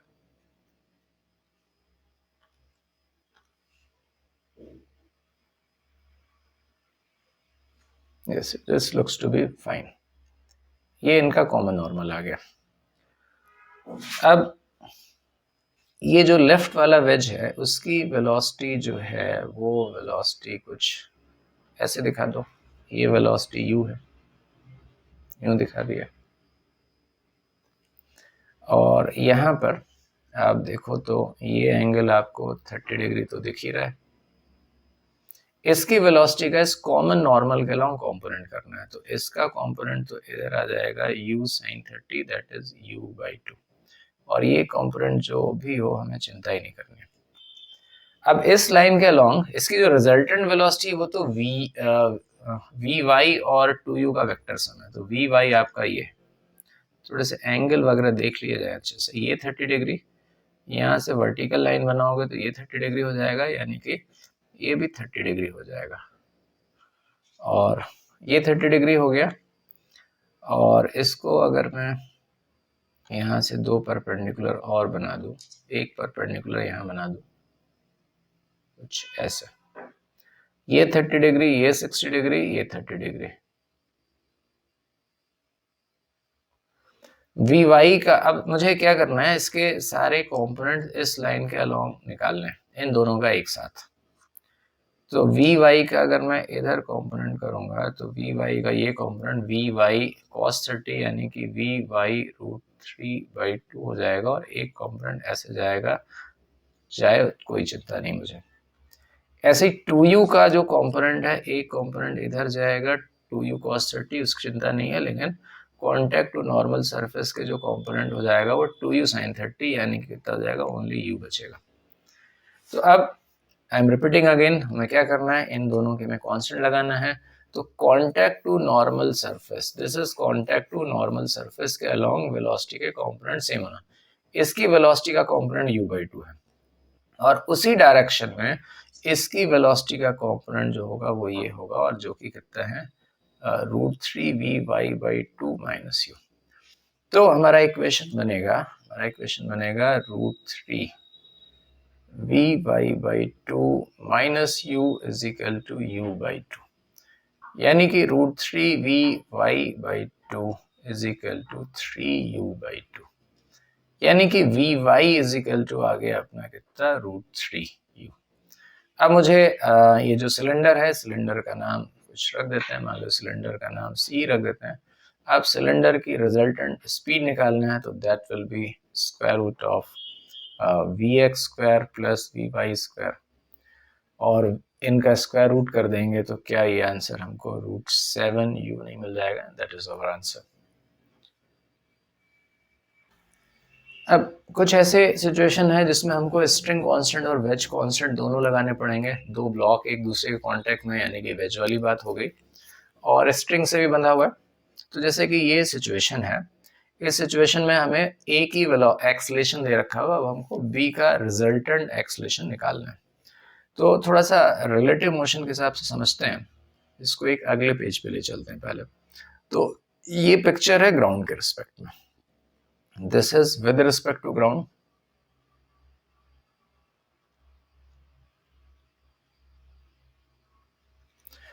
ग्राउंड के रिस्पेक्ट में अगर आपको बी का एक्सेलेरेशन लिखना है तो ऑब्वियसली रिलेटिव मोशन से आप बोलोगे acceleration of B with respect to A plus acceleration of A. तो अब अगर ऐसा करते हैं कि b का एक्सेलेरेशन a के रिस्पेक्ट में देखना है, तो आप क्या करो, आप b पे बैठ जाओ। अगर आप विद रिस्पेक्ट टू a देखोगे तो क्या होगा, ये अपना एक्सेलेरेशन सबको पलट के देगा, इसको भी पलट के देगा, सबको पलट के देगा। तो ये तो खैर अब इसको पलट के दे दिया, तो इसको काट देते हैं, ये b रेस्ट पर आ गया। और जो जिसको देखा जा रहा है, अब ये जो सपोर्ट है, ये सपोर्ट ऑब्वियसली ऐसे, ये रस्सी का ये एंड है, इसके रिस्पेक्ट में ये पहले फिक्स था। तो अगर ए से देखेंगे तो क्या हमको ये सपोर्ट ऐसे ए एक्सेलेरेशन से, सपोर्ट यानी सपोर्ट के साथ ये पॉइंट, ये पूरा सपोर्ट ही ए एक्सेलेरेशन से अपोजिट जाता हुआ दिखेगा। तो यानी कि रस्सी का ये एंड भी ए से जा रहा होगा। और क्लियर बात है कि अब ये रुका हुआ, ये लेंथ बढ़ेगी घटेगी, तो विद रिस्पेक्ट टू ए तो b has to go up, है ना।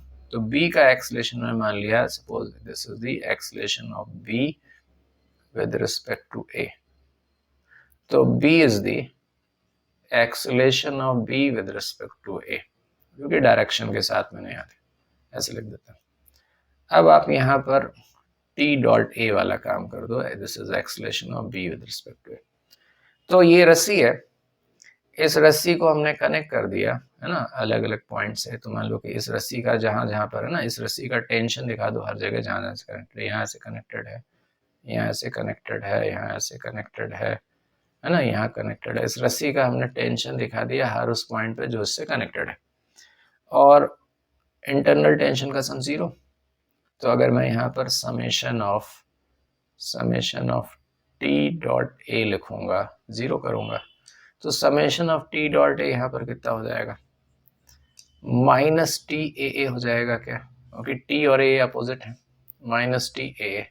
Summation of T dot A इस पर जीरो हो जाएगा, क्योंकि ये वेज रेस्ट पर है और पुली is a part of the veg, तो ये भी रेस्ट पर हो गया। और इस पे summation of T dot A करेंगे तो simply plus T into plus T भी हो जाएगा, क्योंकि दोनों एक ही डायरेक्शन में। तो यहाँ से आपको मिल गया बी इज इक्वल टू ए, ये मिल गया हमारे। अब ग्राउंड के रिस्पेक्ट में जो एक्सलेशन है बी का, वो एक्सलेशन इन दोनों एक्सलेशन का वेक्टर सम है। तो अब बी का एक्सलेशन मैं यहीं पर दिखा देता हूँ। तो ये एक्स, अच्छा इसका नाम रख देते हैं, ए अच्छा नहीं लग रहा है, इसका नाम स्मॉल ए बोल देते हैं। तो बी का acceleration of B with respect to A which is along this direction, और इसकी वैल्यू को भी हमने सॉल्व किया ए, और एक्सलेशन ऑफ ए वो ये हो गया, ये ऐसे हो गया। तो इनका जो रिजल्टेंट एक्सलेशन होगा वो रिजल्टेंट एक्सलेशन हो जाएगा acceleration of B with respect to ground, और पैरेललोग्राम लॉ से लगा देते हैं। तो acceleration of B with respect to ground बराबर हो गया this square plus cosine of the angle between them, यानी कि A square plus A square, और इन दोनों के बीच का एंगल क्या है, 180 माइनस थीटा नहीं है, plus 2a square cos 180 minus theta, और इसको आप थोड़ा सिंपल कर दो तो आपको मिल जाएगा 2a साइन थीटा बाई 2। अब इसी के जैसा थोड़ा सा बड़ा क्वेश्चन करते हैं, सिमिलर क्वेश्चन सेम कॉन्सेप्ट, और अब की बार आपको निकालना है एक्सलेशन ऑफ ब्लॉक बी। तो मान लो कि इसका एक्सलेशन ए है और ब्लॉक बी का ग्राउंड के रिस्पेक्ट में एक्सलेशन निकालना है। Same logic, go to next page, यहाँ पर आ गया this is with respect to ground. तो ग्राउंड के रिस्पेक्ट में अगर हम देखें तो बी विल गो अप, तो बी विल गो अप यानी कि बी का acceleration with respect to A कुछ ऐसा हो जाएगा, कुछ ऐसा हो जाएगा, और ए का अपना एक्सलेशन ऐसे जोड़ना पड़ेगा। तो इसका जो एक्सलेशन होगा वो इन दोनों एक्सलेशंस का वेक्टर सम होगा। मैं वही लिखूंगा, acceleration of B with respect to ground, comma लगाने की जरूरत नहीं है, acceleration of B with respect to ground is equal to acceleration of B with respect to A plus acceleration of A, और acceleration of B with respect to A का magnitude मैंने small B लिया हुआ। तो अब इस picture को मैं ए पर बैठ करके देखता हूँ। Suppose this is the picture with respect to A, तो ए पे बैठा है तो ये तो रेस्ट पे ही आ गया, और जो भी चीज इसके साथ अटैच यानी कि पुली भी रेस्ट पर, ये भी पुली रेस्ट पर। लेकिन ए के रिस्पेक्ट में देखोगे तो ये सपोर्ट, अगर ए इधर से जा रहा है और ये सपोर्ट ग्राउंड, ये इधर जा रहा था और ये रेस्ट पे था ग्राउंड के रिस्पेक्ट में, तो इसके रिस्पेक्ट में ये इधर पीछे की ओर जाता लगेगा। तो यानी कि विद रिस्पेक्ट टू ए इस सपोर्ट का एक्सलेशन पीछे की ओर ए है। तो अब टी डॉट ए वाले मेथड से यहाँ पर टी दिखाएंगे, इधर टी दिखाएंगे, इधर टी दिखाएंगे, इधर टी दिखाएंगे, ये टी दिखाया, ये टी दिखाया, ये टी दिखाया, और ये टी दिखाया। हमने माना है कि ये जो बी है वो ए के रिस्पेक्ट में स्मॉल बी से ऐसे जा रहा है। अब आप देखो इन तीनों का एक्सलेशन अपोजिट डायरेक्शन में है, ये चारों रेस्ट पर है क्योंकि they are the part of that wedge, और ये अकेला एक है जो ऊपर जा रहा है। तो अब मैं यहाँ लगा दूं summation of T dot A zero, यहाँ लगाऊंगा तो मिलेगा -3ta, इधर लगाऊंगा जीरो मिल जाएगा, यहाँ लगाऊंगा तो tb मिल जाएगा, और इनका सम जीरो। यहाँ सिंपल किया तो हमको मिल गया b is equal to 3a।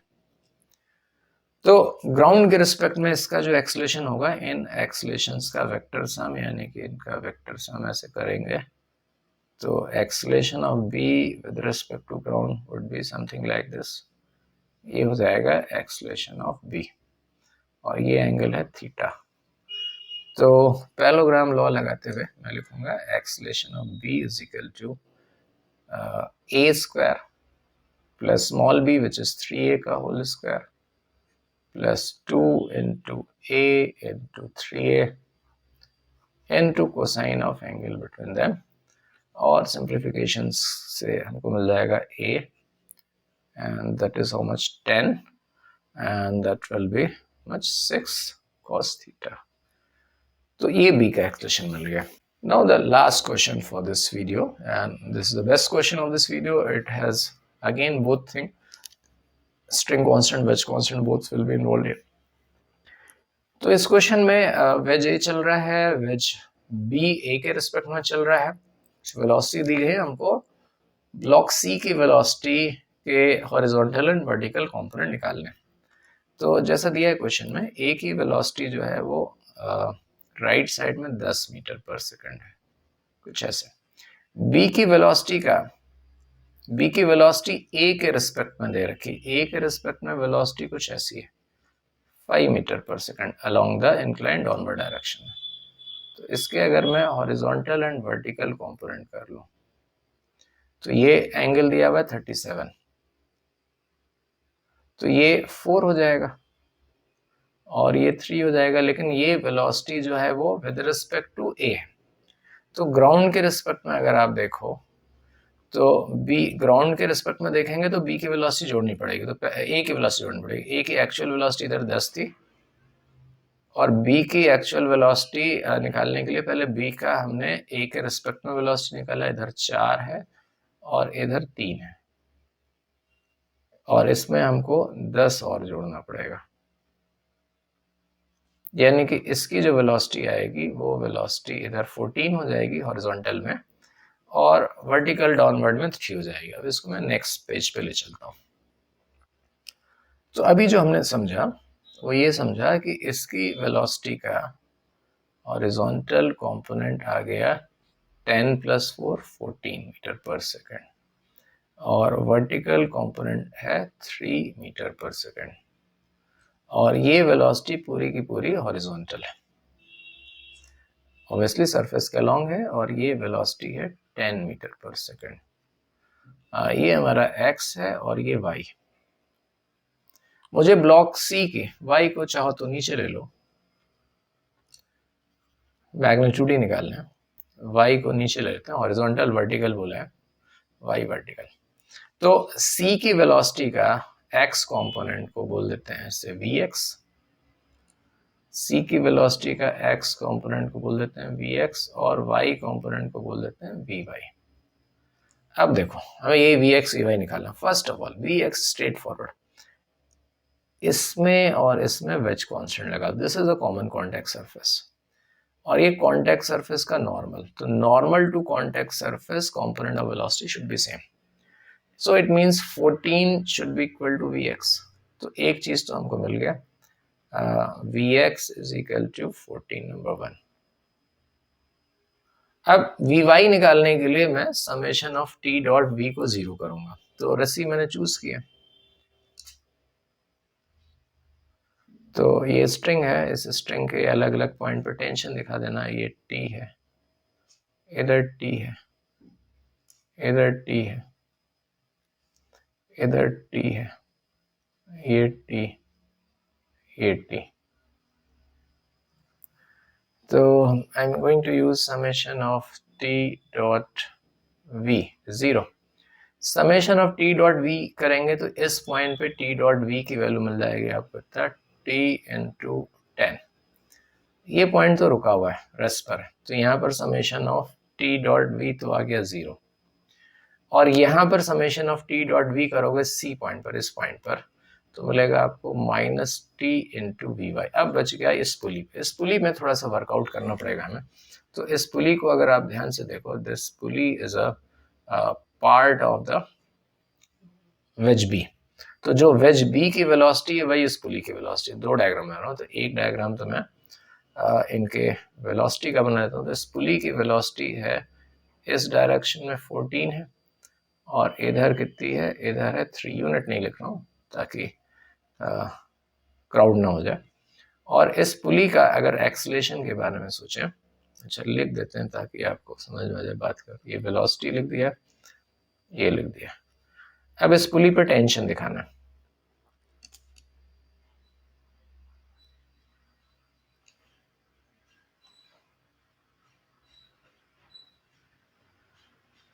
तो यहाँ पे एक टेंशन ऐसे है t, और एक टेंशन ऐसे टी, इस टी के कंपोनेंट कर देते हैं, ये एंगल 37 डिग्री, तो इसका एक कंपोनेंट इधर आ जाएगा 4t/5 t cos 37 और एक कंपोनेंट इधर आ जाएगा, that will B sin 37 3t/5।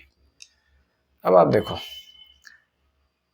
Dot product जो हमको मिलने वाला है, इसका इनसे मिलेगा और इसका इनसे मिलेगा, तो यहाँ पर करते हैं। देखें, तो यहाँ पर मैं सिंप्लीफाई करूँ तो ये t और 3t/5 मिल करके हो गया plus t plus 3t/5 and इसका डॉट प्रोडक्ट साथ कर दोगे तो 3 आ जाएगा, प्लस ये t का इसके साथ डॉट प्रोडक्ट हो जाएगा तो 4t/5 into 14, that will B 0। तो अब हमारे पास आ गया 10t माइनस t/5 और ये आ गया हमारे पास कितना 8 इंटू 3 24t/5 और ये आ गया 56t/5 एंड दैट इज 0। अब मैं यहाँ से सिंपल करता हूँ, t को उड़ा दूंगा तो ये हो जाएगा vy is equal to 10 plus 56 plus 24 is how much? 80. 80/5 is 16. So I've got Vy is equal to 26 meter per second. So we got both Vx and Vy. तो हमको Vx की वैल्यू मिल गया, Vx is equal to 14 and Vy is equal to 26 meter per second, and which is our answer. And this question ends my discussion of constant motion. So I have covered all types of questions, but these questions are not sufficient to master. For master you need to do more number of questions, but having said that, all the concepts are covered. If you practice similar type of more questions, you will be very confident in taking any type of constant motion. So thank you for watching.